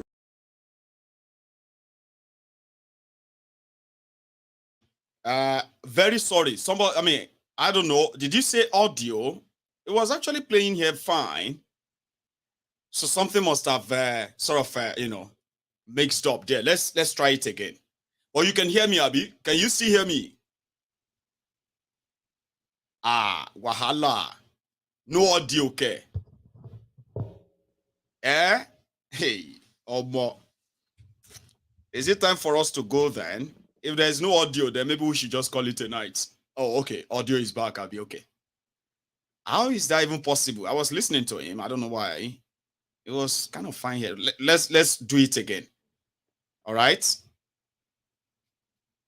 Fighting corruption is as easy as ABC. If you, who is in charge, is not stealing, your relations and those around you are not doing the same thing, you reduce it by 70%. And I challenge anybody to go and see what we did in Anambra State, where we were able to finish and left something billion. It is easy. If you, the principal person, is not involved, you reduce it by 70%. Because you have to be taking your own for other people to indeed take their own. But if you're not, you reduce it. Okay. Right now, 98% of our earnings, of the revenue of Nigeria, is spent on servicing debts. Now, we know we need infrastructure, more infrastructure, especially the health sector, which I'll come to later. How do you intend to clear that debt and also implement key infrastructure projects that we can't do without? You can't reduce the debt. The reason why we got to the stage where we're using 98% to service debt is that the debt you borrowed was not productive. You didn't put it into productive assets. Indeed. So it was consumed. So when you borrow money and consume it, your debt increases, your servicing of the debt increases. But if you put it into production, your value increases. And I've given these examples everywhere with several countries. We're not the only country who is borrowing.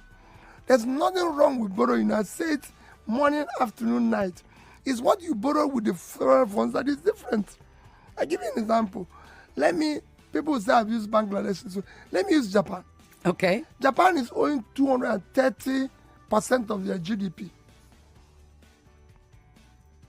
But per capita in Japan is still about $48,000. Because one, the money they borrowed was meant to help build a better economy. It was properly invested. It was to save the country from collapsing.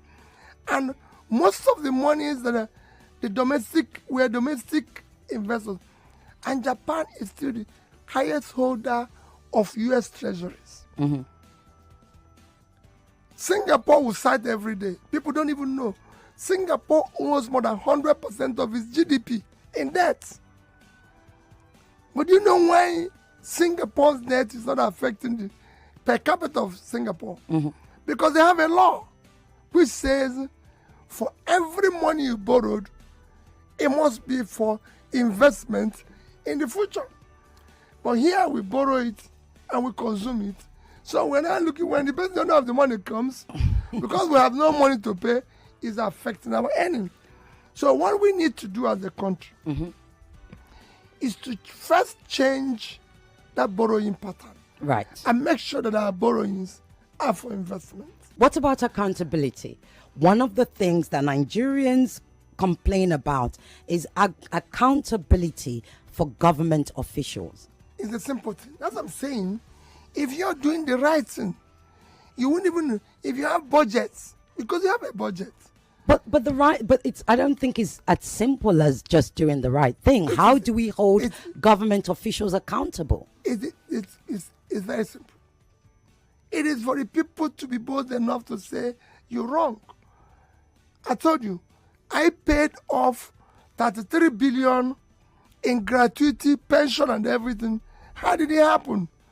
I go to morning mass every morning. I go to morning mass. as a governor because you need prayers. So I was in this church, St. Matthew Church in Amobia. An elderly woman, Mrs. Sindibe, who was 80 years old, walked up to me, took my Bible, took everything, and asked me to leave the church. Wow. And the people were protesting. And the people were begging her. And I said, leave, Mama, let me see what is happening. He said I should leave the church because God will never listen to my prayers. As long as she's being owed her gratuity, that she retired nearly 20 years ago, and she has not received her money. I left the church and said, Mama, I'm coming to visit you in the evening. He said, don't come to my house. Go and pay my gratuity. I went to her house in the evening, even when she didn't invite me.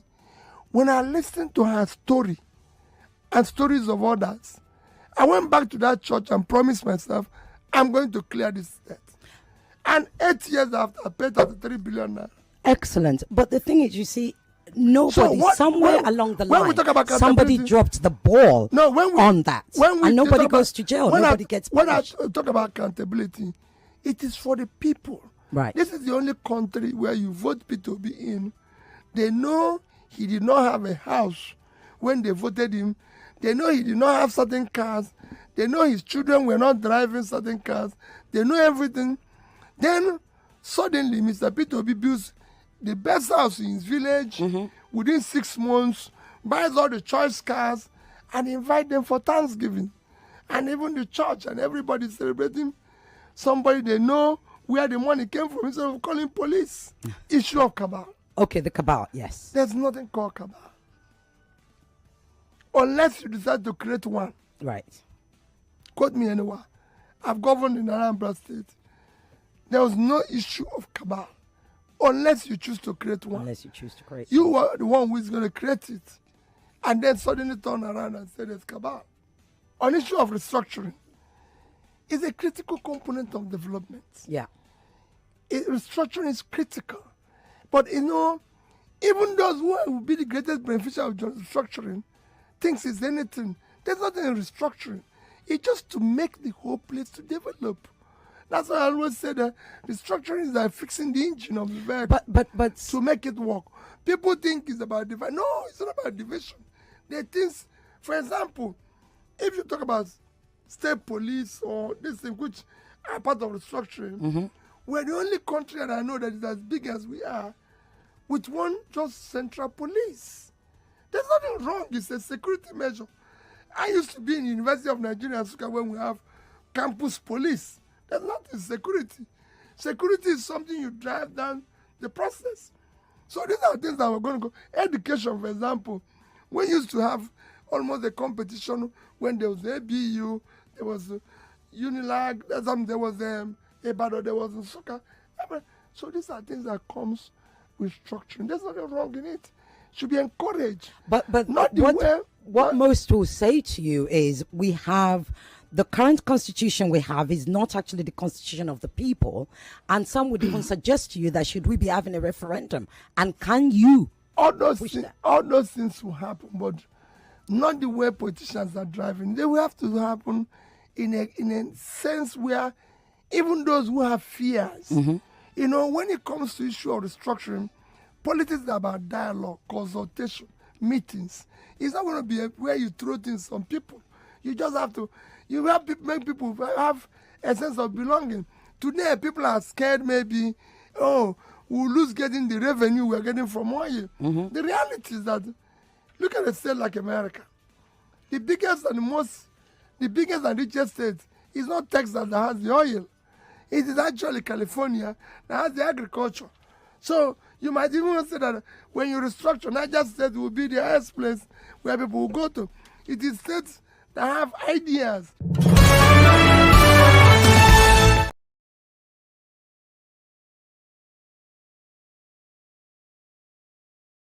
I thought I should bring back something about Obi, the one that is easy to criticize, you know, like he spoke in clearer words, right? You heard him. So it's easier for you to take him up on anything and say, oh, I challenge you on this one. Oh, I disagree with you on that one. oh, I did this, because he speaks clearly. He knows what he's talking about. But some of you who went on to go and say the bulaba, balablu, Tinubu that couldn't even make any sentence, reasonable sentence. So you are coming around and like, Obi China, Obi Singapore, Obi this or that. Why didn't he do it in Anambra? I'm just saying, today you have the bulaba. And he won't even tell you anything. You can just be there and be praying that, I'll be begging like a lot of you do, right? Beg. As you please do something. Oh, he doesn't know what to do. But when you spoke about restructuring just there, he just gave you an expo, a very big one. The reason why they don't want to break Nigeria is because of the oil. It's not because of anything. You know that. The oil is not beneficial to the owners of the oil. The oil is not beneficial to the people from the region that thinks they own Nigeria and controls the oil. The oil benefits those criminals themselves, not you, not me, and the rest, right? But it's a restructured Nigeria, at least with peace and proper education, will make northern Nigeria the choice place to go through, because that's where the real resources is. They've got the land, so massive. They've got the population as well. They just need the right leadership to let them know that Nigeria has been offering them nothing but poverty and terrorism, courtesy of their criminal leaders and our criminal leaders too from the south. So it's making sense, isn't it? But he will never be president of Nigeria. You are saying that. You are following Tinubu APC. You are doing like, he will never be president of Nigeria. I am so happy in my life that at least Obi will never be president of Nigeria. Baba, it's not about him. It's about the people you are making, the choices you are making, Abi. And then when you make them, you turn around, you're asking God to come and intervene. Show Yahweh. You choose criminals who cannot even explain how they want to scam you. Like, you should even speak in clearer terms. Let Tinubu speak to you in a clearer term. And then you can say he's lying. At least you can hear what they talk. This one, no, they talk. Now, nonsense. You know it. And you are beating your chest. Obi will I am happy. I am very, very happy and satisfied. I can go to bed tonight knowing that Obi will never be president of Nigeria. But he can speak, you can criticize because he speaks clearly. He speaks clearly. You can take him up on anything. Tinubu that doesn't. Atifku that doesn't. I'm just saying, I just thought I should bring that back. Talking about how to fight terrorism, talking about restructuring, talking about, state police, talking about cabal and all that. It was a very perfect combo charts from the Nigeria Info FM, Nigeria Info or Nigeria FM or whatever. Thank you for that. So you have today people who are just consuming. He was talking about consumption, from consumption to production. A lot of you thought you are mocking him. You thought you are doing him or doing other people, other Nigerians who stood up and rejected this calamity that you are dealing with today. And you turn around and you are saying people will cry for another 7 years, 10 months. Do you think you're going to make it that far too yourself? Because these guys are not going to give you anything. They didn't promise you anything. It's just going to be like every day, more problems, unfortunately. But hey, it is MaiyegunsDiary Politico. I have spoken my own mind. And the ideal thing is to possibly open the line and let you speak yours for those who are still here, okay? If you are here, for example, my friends on YouTube, if you are still here, please help me like the broadcast. That's to show that you are here, okay? If less than 1,000 of us have currently dropped their offering out of over 3,000 of us, that is not impressive. So you can do that. I will be back and then I will take calls afterward. Thank you. Right. I'll be back.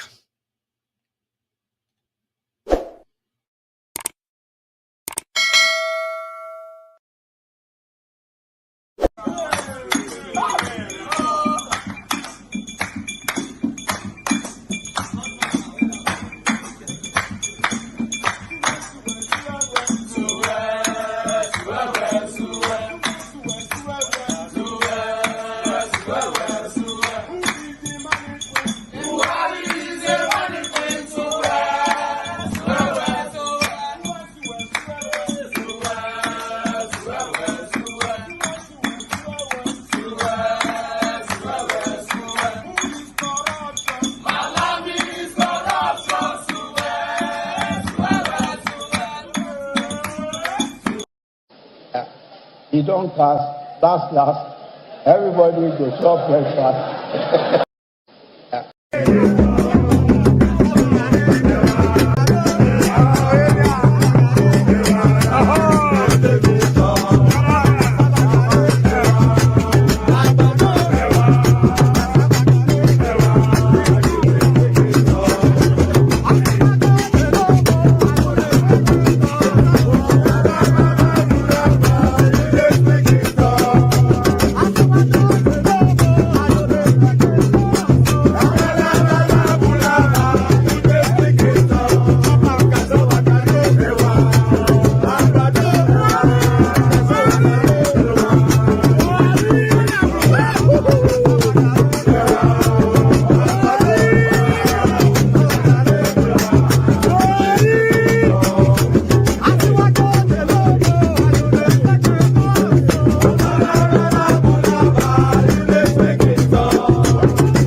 I think I have my caller who has kept on there for a while. How are you doing there, sir?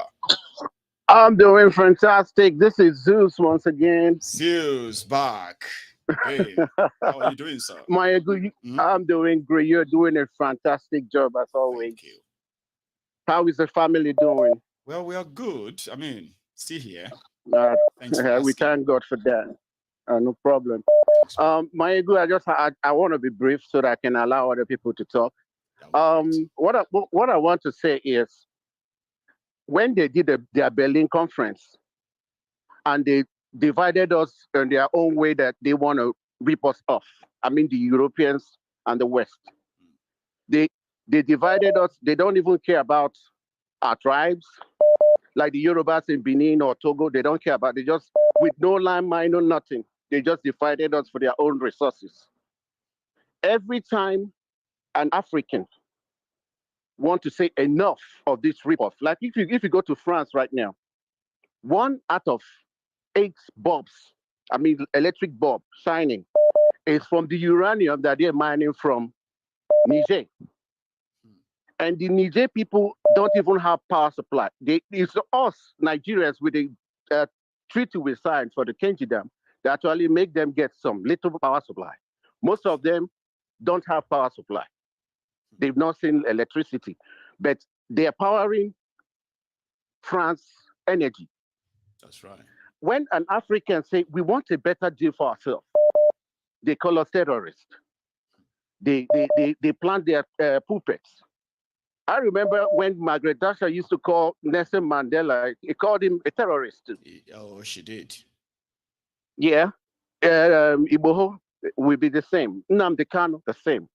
Anytime, even what's his name in Libya, Gaddafi, the same. When we try to stand up to those people, we are to tell them, hey, we want a better deal for our people, or want better thing for our people. They don't want, they send people, call us bad name, assassinate, and all this stuff. Yeah, they just call us, yeah, that they mention names and call us stuff. But when they plant their puppets to continue ripping us off, then those puppets, they call it democracy. Because what Africa practices is not actually democracy. They're just rubber stamps for the West. If you look at what is going on in Niger, for example, these people want to say enough. France, back off. You guys have used us enough. Just back off a little bit. And I'm scared of something, Maiyegun. What's that? You see Algeria. You see Mali. You see all these our neighboring African countries. They're beginning to say no to this invasion. They're beginning to say it's like Africa it's like we're having enough. We don't want this stuff going on in our continent anymore. People are suffering. So they are backing Niger. So if Nigeria, and another thing I want to say, who owns ECOWAS? Nigeria. Nigeria is ECOWAS. ECOWAS is Nigeria. So if there's any war going on or people to invade in any West African country like the ECOMAG and stuff, it's the Nigerian president that will sanction it. That's right. So if we continue with this trend, and I don't know why. That doesn't seem to be like any strength behind any move of ECOWAS. You probably won't. No, ECOWAS doesn't exist. ECOWAS doesn't exist without Nigeria. So, and I thank David Hundeyi again for revealing that when the Senate told Tinubu no, he secretly took some military trying to invade Niger. Yes. Then he exposed it. Then he backed out. Because you need the Senate to approve you to invade any other country. And the West are trying to use Tinubu because they have so many things they're holding. I think they have so many things they're holding on him. They have so many things they're holding on him. So I wouldn't understand that will make him so much that he seems to just like have no clue. He doesn't want to listen to anybody, not the Senate. He just want to go ahead and do this in 2 months against the people. In power. Like who does that? Yeah. What is even the borderline between Nigeria and Niger? We don't even have no borderline. It's like just a scramble from the Europeans. And before I go, Tinubu is saying that he want to create jobs. I just want to ask, what is the job of? I want to ask, what's the job of what kind of job does Tinubu have that he's creating jobs? Is the son of the president. You have no idea what that title carries. Seriously, it's a very powerful one, right? And that's his job, like the first daughter too, Yaloja. You know what I mean? It's not easy to be the daughter of the president or the son of the president, and they are just there. My prayer is all this. I have about 6 African countries now that our neighbors are saying no to this invasion, and I don't want, because of the things that the West are benefiting from Niger, because United States have their Air Force base and all that, they're flying zone, do all this, they're spying on Africa. Then France is looting them dry. Then because of that, we're gonna go to war and start killing Africans because Tinubu don't want them to review what they have on him. I rest my case here, brother. Always good talking to you. Thank you so much. It's such a pleasure having you back. Okay, let me take a Thank you. Thanks so much. Right. So, because you mentioned Tinubu, so I decided that I was going to go look out for that Sheyi's new job. If you can skate, probably Sheyi has a job for you like this. Hello, my caller. Hello, Maiyegun. Hello, sir. Yeah, good evening. It's Ifeanyi. Ifeanyi, Baba. How you doing? I'm good. How are you doing? Well, I'm very well. Thanks for asking. Maiyegun, wow. I'll be very brief today. Amen to that. Let's start. You know, when people tell me that I'm going to be very brief, I know they are not going to be very brief, but let's start. I know what the West has done to Africa, and I know how bad it is. I know how very, very wrong it is. But I told you that human beings have always done that to ourselves. The question now is, are we tired of it? Have we asked ourselves inward, like truly deep down in our hearts, are we done with this? Like, are we ready to move on from this? You know, all the mineral resources and the natural resources in the Niger Republic. Right. You know that uranium? Mm-hmm. Do you know that there is nobody in Niger Republic, a citizen of Niger Republic, that can convert it to anything meaningful? Do you know? I'm going to say yeah. That natural resources, there is nobody from Niger Republic that can convert it to something meaningful. Do you know that the petrol in Nigeria, we cannot from scratch refine the petrol that can be enough for the vehicles we have on the road? Do you know we can't do that if we are left to do it alone? But what about those artisanals? They say artisanals or something. Those guys they do it won't be enough. if they will invest Yeah, that's what I'm saying. Yes, we can invest in them if we start talking about saying that maybe if they invest in them, they could meet up at least. Yeah. Yes, of course. If we invest in them, it will work. It's just like a form of beginning to re-educate everybody. It has to be re-educating everybody. If you want to do this kind of investment you are talking about, you have to start teaching people that a medical doctor cannot earn lower than a politician that only requires school certificate examination to be able to be anything. A governor, for me to be a governor, if I want to be a governor of my state, my WAEC is enough. In fact, Buhari has made it that even my WAEC, I don't even need the WAEC. But before I become a medical doctor, I must have gone through certain level of certification. It is supposed to be more respected than being a politician. It's why somebody in the West can, after being the prime minister of anything, can go back to classroom and teach, because professors are well respected. We have to go back to start relearning so many things if we can move forward. It's not even about chasing those thieves away. If we are going to chase the thieves away, it's very, very fine we chase them away. But we need another kind of social education where people will now begin to say, we chase these people away. We are going to replace them with something better.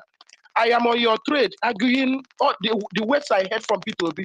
I am under your trade and I'm seeing people write, but why didn't he repeat it in Ambra State? Why didn't he do this or why didn't he do that? Does it mean that they don't understand what the man is saying? Is his English? Does it mean that somehow somebody is going to compare that man that I listened to a Tinubu? This one, no. I'll show you that one. Is it confusing? All classes. You know what they call F level? When you get failure in all the subjects that you take. F9, F8, F9, F8, FF, double F. That is his name. And we are competing with armed robbers and the bandits to recruit from the youths who are unemployed. 33% unemployed.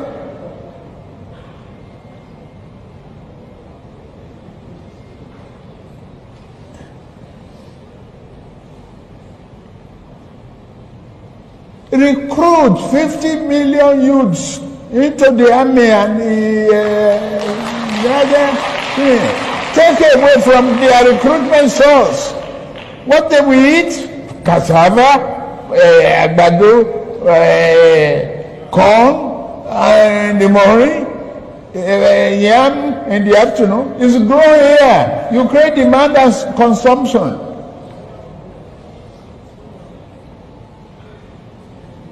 For over 5 million army of boot camps. We create our food. Abi, that's money for the farmers. That's consumption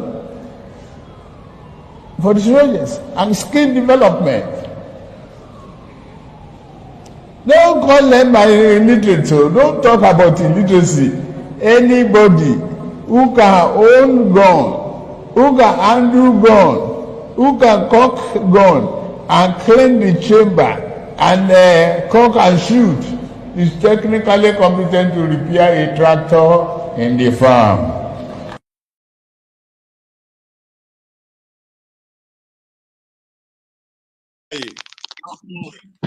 So, in a nutshell, people are educated though will be fighting you on social media for and say, do you know, he's a strategist, he's a technocrat, he knows how to discover talent. Baba, see talent, we can't deal with everybody now. See talent. 2 more minutes. No. But I don't say you are not going to. He said, go on. In a nutshell, he said he can discover talent. Yeah. But you people he was the one that discovered Buhari. Yes, so So why didn't we ask him why Buhari that he discovered didn't? I don't know why we are. My problem is a lot of things needs to be redone. It's not just about chasing them away. A lot of things needs to be redone. Politicians, why are police following all these people around? A medical doctor is more schooled. A lawyer is more schooled. An engineer has to go through a lot of learning, has to go through a lot of academic process. And people who didn't even finish who their names are questionable, who their primary school certificates are questionable, are controlling all of us. And we are respecting them and buying down before them. It says that terrible thing. 2 minutes is okay. Thank you so much, right? And then, but take another one. You know, when you talk to Kalu himself, this is what he has to do, to say. I don't read social media anymore. They abuse the hell out of me.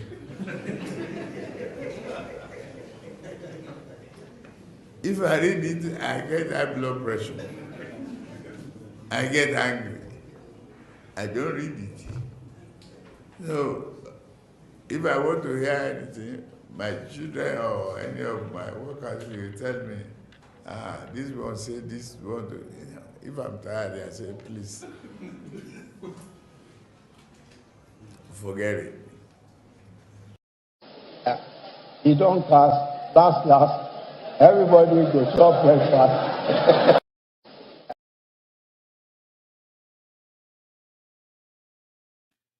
I don't know. I think I have a caller. Oh, I've lost him. People don't have patience. Anyway, you should have waited. I put you on. You're just gonna come in when I get on, right? Anyway, that's a Kalu, and that was Ifeanyi, who was telling us that we should begin to people should begin to have a new orientation on what their own expected responsibilities are. Not just putting the effort of kick these people away, send them away. If you send them away, you replace them with the same people with the same mindsets, right? So, Kalu, ladies and gentlemen. Anyway, let me keep the line back opened. Give me a sec. Where is it? Yeah. So, hello, Maiyegun. Hello there. Good evening. Good evening, Maiyegun. Good evening, sir. How are you? I'm fine, brother. I just wanted to put some things about what this guy said. Akpabio, the Senate president. Okay. You know, if you can recall, you will notice that Akpabio is a basket mouth. You know, I don't know how that man become an elder by his age. That guy is an elderly person. It's a kid in elderly person's body. Do you remember he was the one that made that popular video off the mic when he tried to cast everything they did in NDDC? Do you remember? And there's another one he did. He started calling names. Then I said he must call all those names. Later they did Nigerian juju, everything. They just forget about it. Now he came to Senate. He is there. He did the first one about let the poor breathe. Let the poor breathe. The people just laugh. Ah! This last one, that's why Senator Dume was angry with him. They will push him. They will leave that man. They will push him away from that Senate. You know, he casted their dirty job. He talks like a kid. I don't know if he's excited to be there or maybe he's a child in an adult body. Like they will say, a man-child. Somebody will say that man or complete child in behavior. Yeah. Yeah, that's exactly what that man is. What if he's actually living the real life of knowing that Nigerians will not do anything? What can you do? What can they do? So why should I be worried? No. What about that? I don't believe he's living that. He's doing it deliberately. This is him. That thing he saw there, the way he talk. This is the man. This is his sense. He doesn't have any sense. That is that man. I'm telling you, look at his face. Even the way he talks, you know, you understand that man is oh God. You see, the way he talks, you understand that that man is a fool. That's why we see, look at the qualities of the leaders. Oh, network. I can hear you. All of us can hear you. So we can see the kind of the quality of leaders that are leading us in Nigeria. You see, so why would Nigeria be going front? We always go back. You know, Nigeria is dead. And somebody wrote on the comment section that you are doing a great job to rescue Nigeria. And I wrote to him, nobody's trying to rescue Nigeria here. Nigeria is dead, complete. Nobody's going to rescue Nigeria. That place is dead. They are all fighting for their own self. They are all. They don't have any. They are not portrayed. They don't have any team passion for that country. I'm sorry, Nigeria is gone. You know, so what this thing that is happening in Niger, like the video you showed us, they went there and lie. Every little thing, our politicians, our imam, our pastors, they will go and lie. He went to see people that he didn't say anything with those guys. He came back. You are telling the people of Nigeria that the guy, they want to negotiate. They want to go for dialogue. You know. You did there, Baba.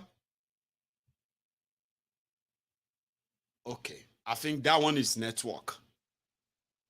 I can no longer hear you anyway, so I am going to take another call. Hello. Okay, I'll take another. Sorry. Hello there.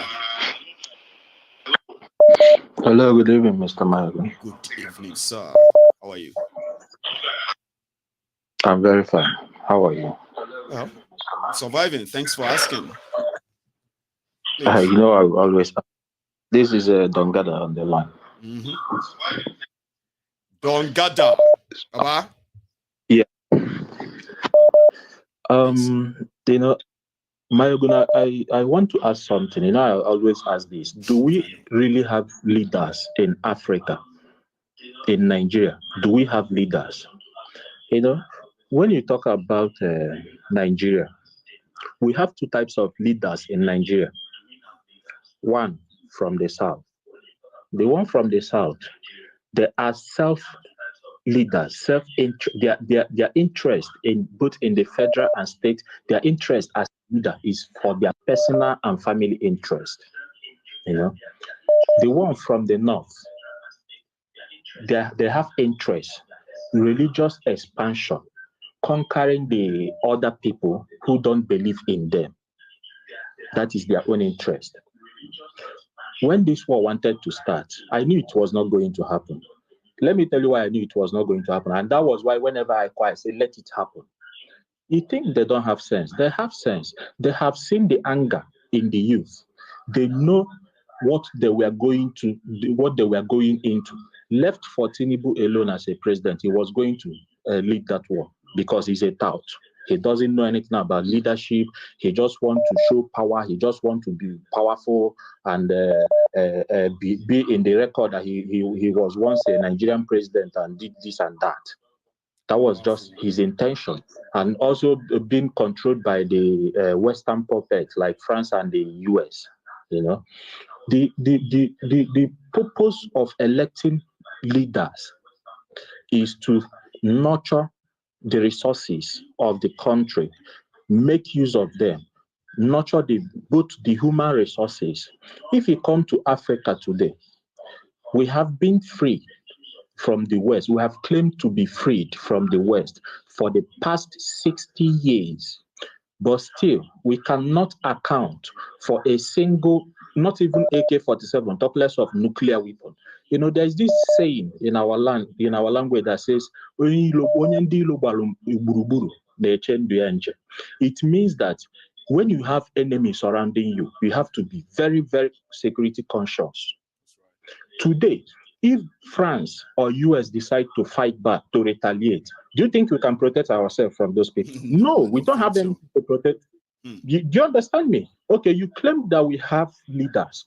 We have everything it takes to build nuclear weapons. We have everything it takes to develop the minds of our people, build our people. Even for electricity, we can develop a nuclear plant to power Nigeria, but we don't even get the boss. We don't get the scotrum to ask for it. So if we always address these people as leaders in Africa, now tell me what made them leaders? What has they done?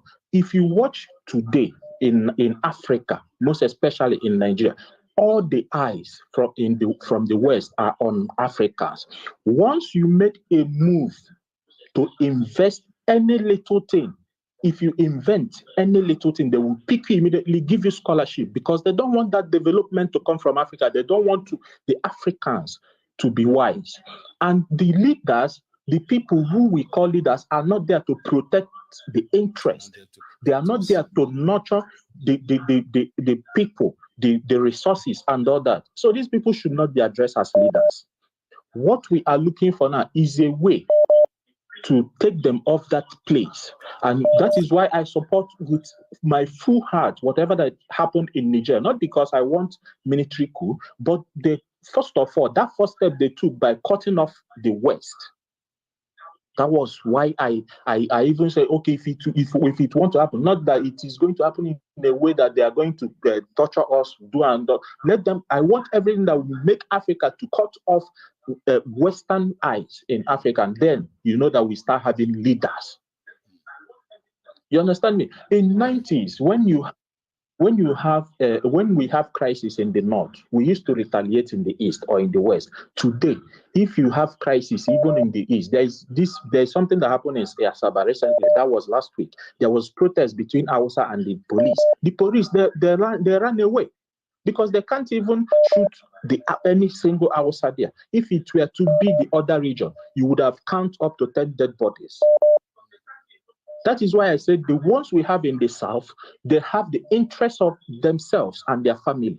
And the ones we have in the north, they have an expansion interest to expand the religion and all that. But one thing I believe is that it's not going to last long anymore, because our generation is going to take it up from there. I mean, if you want to enslave people about anything, right? You want them to take something up, all right? You would have to at least give them something back.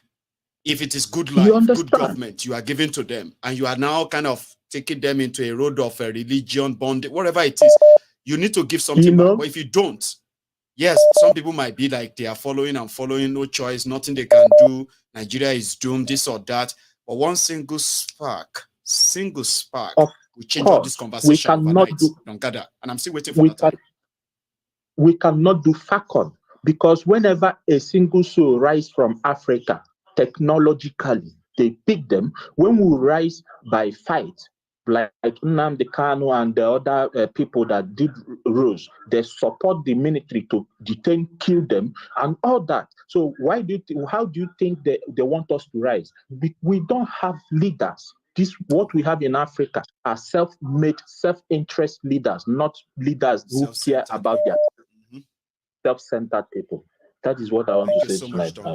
I'll take another one. You have a good afternoon there. It's evening here anyway. Hello there. Hello there, Maiyegun. Yes, sir.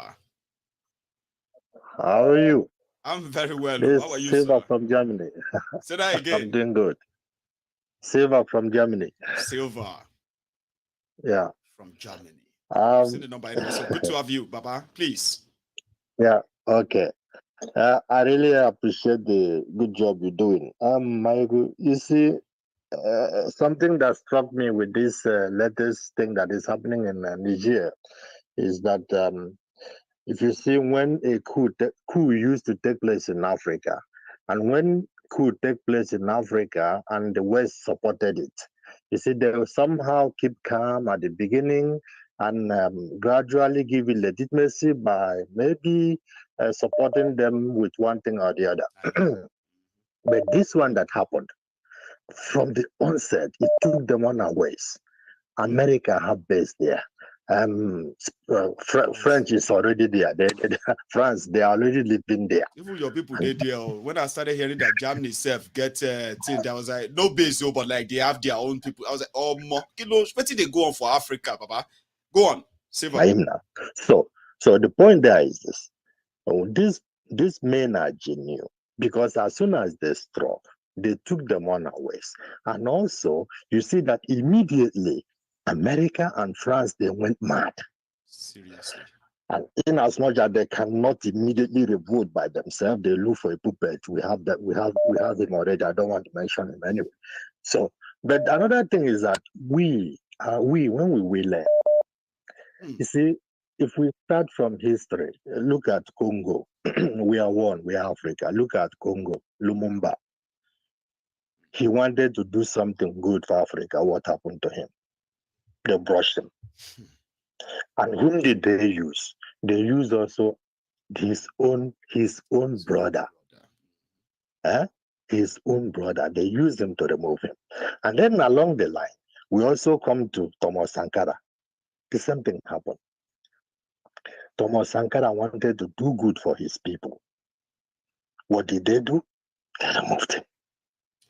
Not even for his people, for Africa. I was watching one documentary about now that they removed that that man that his friend what's his name again? I forgot.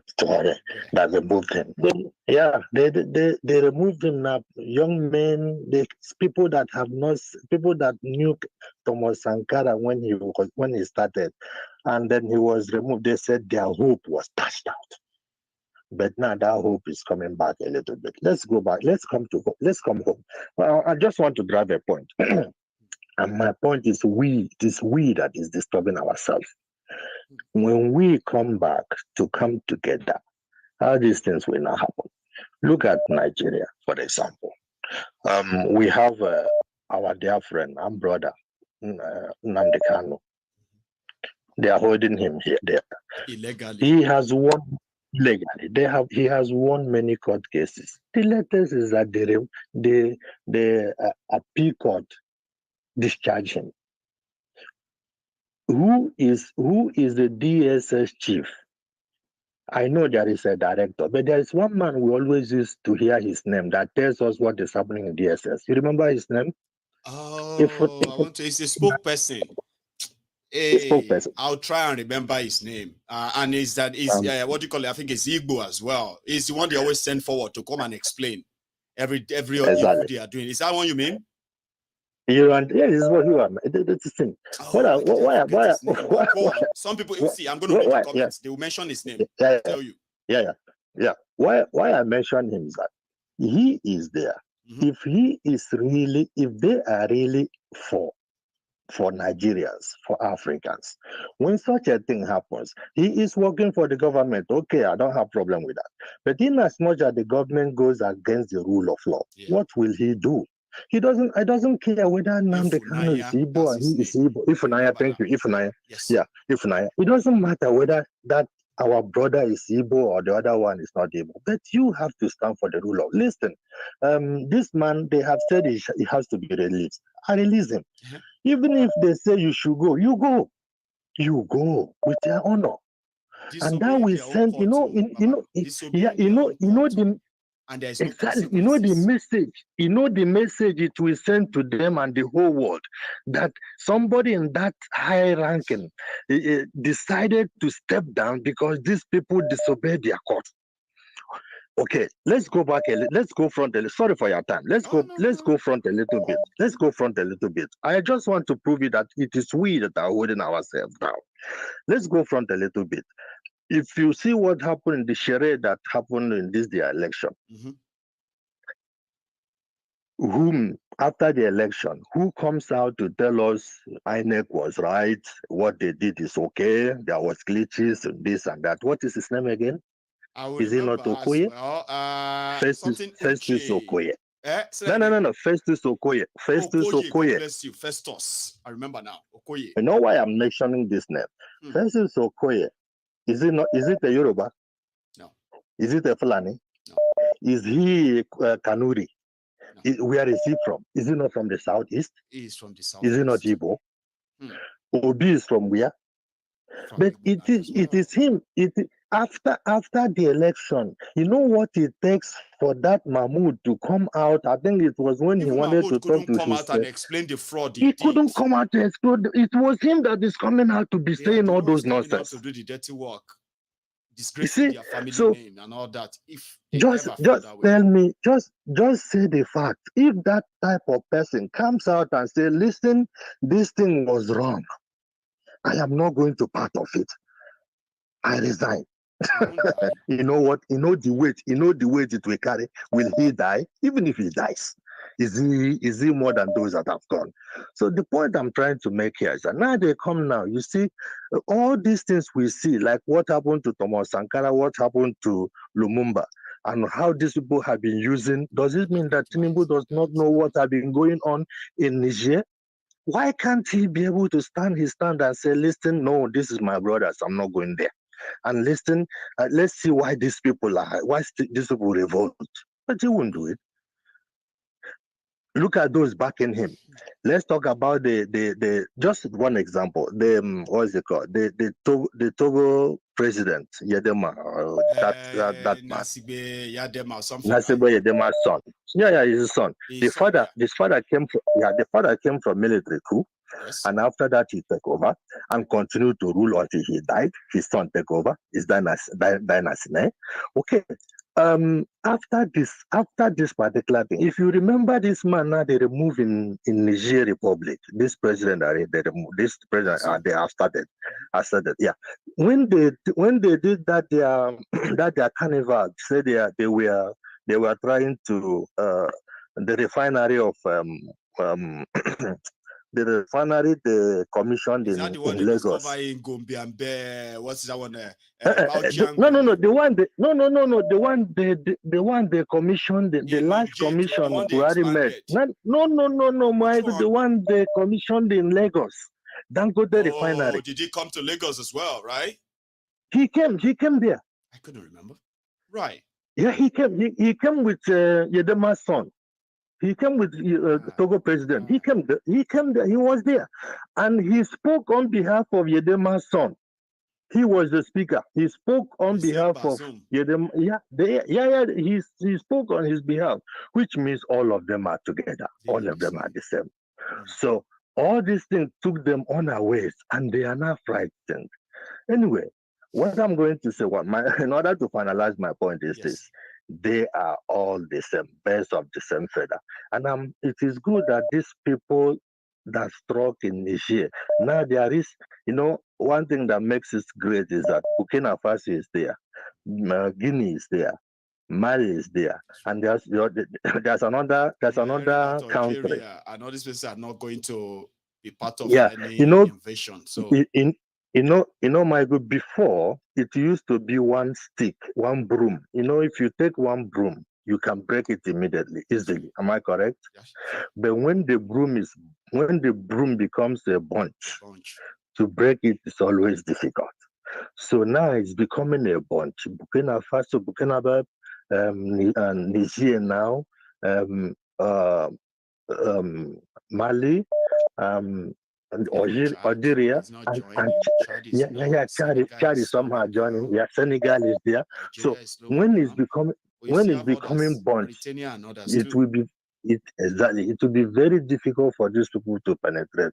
And it's only when these young men can stand up like this, that is when we can have a breathing space in that part of the world. If not so, it will continue to be the same thing. When they have their puppet like this one now, Bado in our country, trying to establish himself through this war through invading Niger, so that we make it.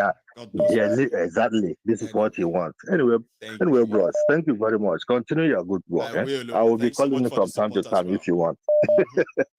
Okay. Yeah. So I think I have a caller from. Hello there. Yeah, Maiyegun, good evening. Good evening, sir. Yeah, this is Kulia Falayan speaking from Amsterdam. You see, I was like staring at that picture. I was like, no, it's not you. Like, where is this again? So you're in Amsterdam right now. Kulia Fo. Baba. You find your way around me tonight. It's not from that your VI tonight, and then it is not here in London. It is Amsterdam. That means you. Yes. I'm one of your. What do you call it? Your travel kids. When you say, okay, wherever you go, Maiyegun is also in the wallet. So how you be, Baba? Yes, sir. Yes, sir. I'm all right, bro. Been trying on 2 different numbers to see if I can get through tonight. I'm glad you just did, because I'm also getting to a stage I'm about to round up, and I can do that with you. I mean, I miss you. How are you? Yes, you too, bro. Very, very well. I mean, like the previous caller said, that Nigeria is a total mess. That country is a total mess as it is right now. I was in Nigeria in April, and I went with my family, and we left airport around midnight. You know, our flight arrived about 10 p.m. and we went through all the shenanigans of the airport. So I was driving to the hotel around 1 a.m. in the 1 a.m. in the morning, and in Lagos, you know, I drove through. Yeah, in Lagos, I drove through a road in Ilupeju, and the next thing, boom, like 6 men came out of the vehicle. I had my 2 kids and my sister-in-law beside me in the vehicle, and they parked in front of me. All of them were gone. My sister-in-law was like, are they armed robber?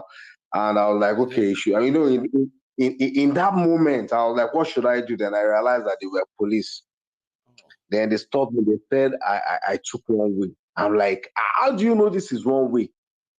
There is no street light, no house switch on generator for that night. It was all dark, except for my car full light. So I said, how would you know this is one way? How would I know speed limit or road sign on a road where there is no light and it's everywhere? You know, dark streets? Eventually, yeah, we went to the police station. You know, Which I police gave station? them 31. That same Ilupeju or somewhere else? Ilupeju police station. That same Ilupeju police station. I guess story where I share with you about my experience in Ilupeju. But you go ahead. I'm listening to yours. Very, very brutal and unkind people. They collected money because I had kids. I was just trying to avoid any provocation or any form of irrational behavior. That night, I went to about 4 banks before I could get money to give these guys. Eventually, I sorted them around to 4 in the morning before we left. You were driving around. First, you got taken to the station around there 112, right? And then they started bargaining with you. You have to pay them and stuff like that. Immediately they caught me. Yeah. Or they got me down. The first thing I did was to place call to like 3 family members for everybody to be coming there, and it was all on speaker. And my sister-in-law was also recording. You know, these people can be very funny once they know that you are vulnerable and nobody knows where you are. So that was the first thing. So my brother came around. He was one driving me around, and around 4 a.m. we left there. And it is not still different. You know, people that left Nigeria 40 years ago, 30 years ago, the same reason they left is still the same reason a lot of our people are sleeping at the embassy and struggling to leave Nigeria. Nothing has changed. Look at the situation in Nigeria today. Look at all the socio-economy indices. Everything is messed up. In Senate, among the legislature, they are putting in their kids gradually. Ajumobi's son is there. Alake is a minister. His son is like a commissioner in Lagos. You know, Ibori's daughter is there. Do you know what? Ibori. I wanted to say Ibori as well. But do you know that that is not just the politicians bringing their children into politics. So the judges too. That one is actually going on steady. They are replacing themselves with their children. A lot of us are just going to wake up. And you're going to see that all these justices you see today, in another 5 years, their children will be justices too. And you'll be wondering when, how. Yeah. Do you know that one is also going on right now? Absolutely. I mean, the current Chief Justice also, I think his son was nominated or appointed as the judge.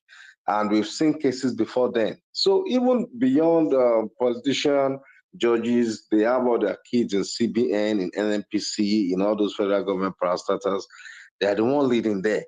You know, out of 48 ministers, we have like 41 of them having corruption cases with ICPC and EFCC. a total mess of the country. Somebody called your program last week and said that when will Mandela come or we have a Mandela? I'm like, we have several Mandelas. We've had people like Nnamdi Kanu, Sunday Igboho, Sowore.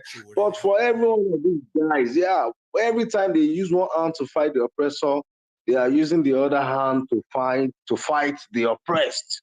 No, to defend themselves from the oppressed that they think they are fighting for. You are fighting the oppressor like this. You can't use two hands or else you are dead. Because the people you think you are fighting for, they will come with Kondo and Kumo. Who sent you? Now who sent you?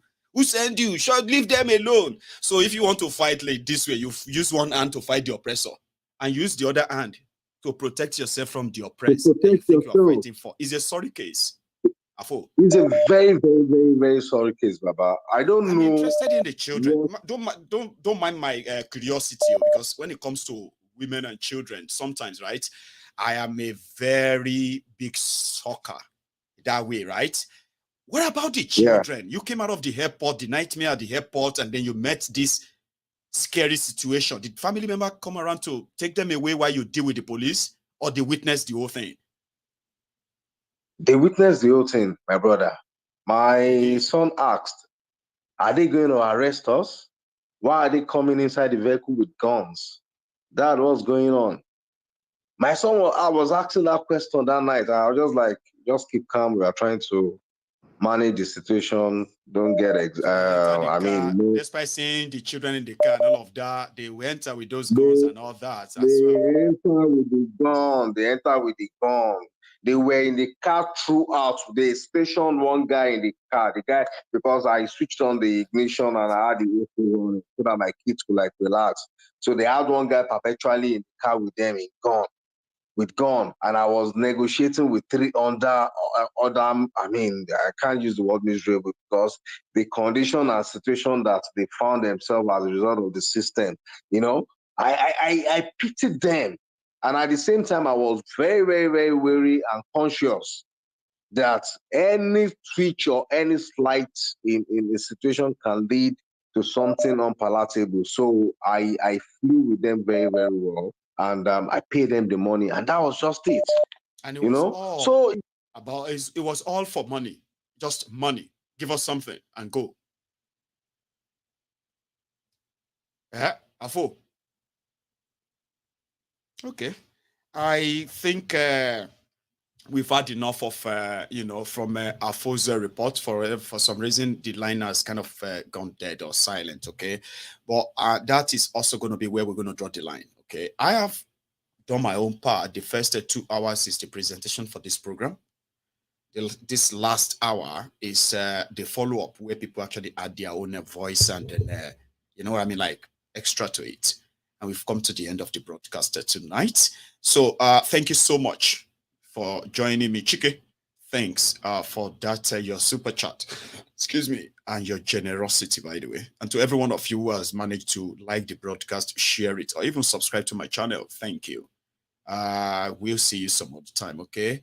The most you can do if you join us midway, watch this from the start, okay? And if you have been all night with us as well, thank you. You should have a wonderful rest of the day or the evening, okay? So good night from Maiyegun. Odaro.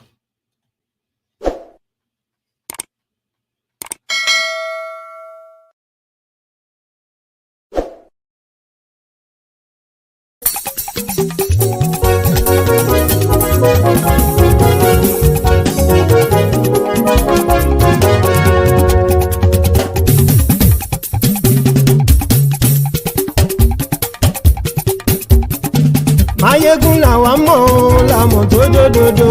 MaiyegunDiary Maiyegun number one. Maiyegun làwa mọ̀ làmọ̀ tó dòdòdò. MaiyegunDiary Maiyegun number one. Maiyegun ti dé o ọ̀rẹ́ ará ìlú. MaiyegunDiary Maiyegun number one. Lórí Facebook, lórí YouTube. MaiyegunDiary Maiyegun number one. Gbogbo bó ṣe ń lọ ni Maiyegun já wa sí. MaiyegunDiary Maiyegun number one. Àṣírí ọ̀jẹ̀lú kì í bò níbẹ̀ o. MaiyegunDiary Maiyegun. bá ṣe eré àní Maiyegun máa wí. MaiyegunDiary na ibi number one. ó sì tún ṣe eré wàá gbọ́ níbẹ̀ o. MaiyegunDiary na ibi number one. MaiyegunDiary diary Politico. MaiyegunDiary na ibi number one. Godfatherism kò sí lọ́rọ̀ Maiyegun. MaiyegunDiary na ibi number one. ẹ farabalẹ̀ sẹ́ o kẹgọ́rọ̀ lẹ́nu. MaiyegunDiary na ibi number one. àní Maiyegun làwa mọ̀ tó dòdòdò. MaiyegunDiary na ibi number one.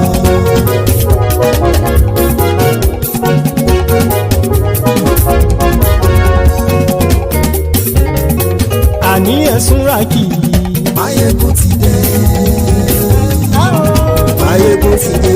ọ̀jẹ̀lú ẹ̀sùn ràkì. Maiyegun ti dé. àní ẹ̀sùn ràkì. Maiyegun ti dé. lórí Facebook. Maiyegun ti dé. àní ẹ̀sùn ràkì. Maiyegun ti dé. lórí YouTube. Maiyegun ti dé. àní ẹ̀sùn ràkì. Maiyegun ti dé. bọ́ bàbá gbé wúrẹ́. Maiyegun máa wí. àní ẹ̀sùn ràkì. Maiyegun ti dé. ijó ìgbádìyẹ. Maiyegun máa wí. àní ẹ̀sùn ràkì. Maiyegun ti dé.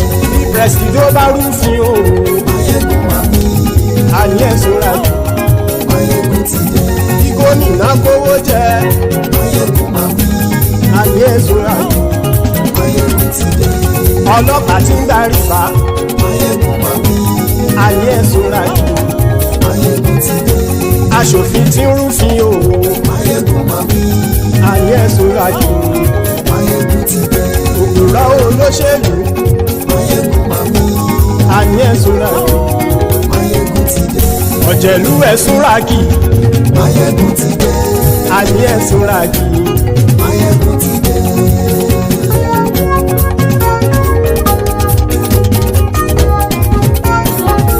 Maiyegun ti dé. gbogbo ọ̀jẹ̀lú ẹ̀sùn ràkì. Maiyegun ti dé. gbogbo ọ̀jẹ̀lú ẹ̀sùn ràkì. ṣùgbọ́n ní bá ti ṣe èyí tó yẹ kí wọ́n ṣe ọmọ bá dèrò ní fi wọ́n níran o.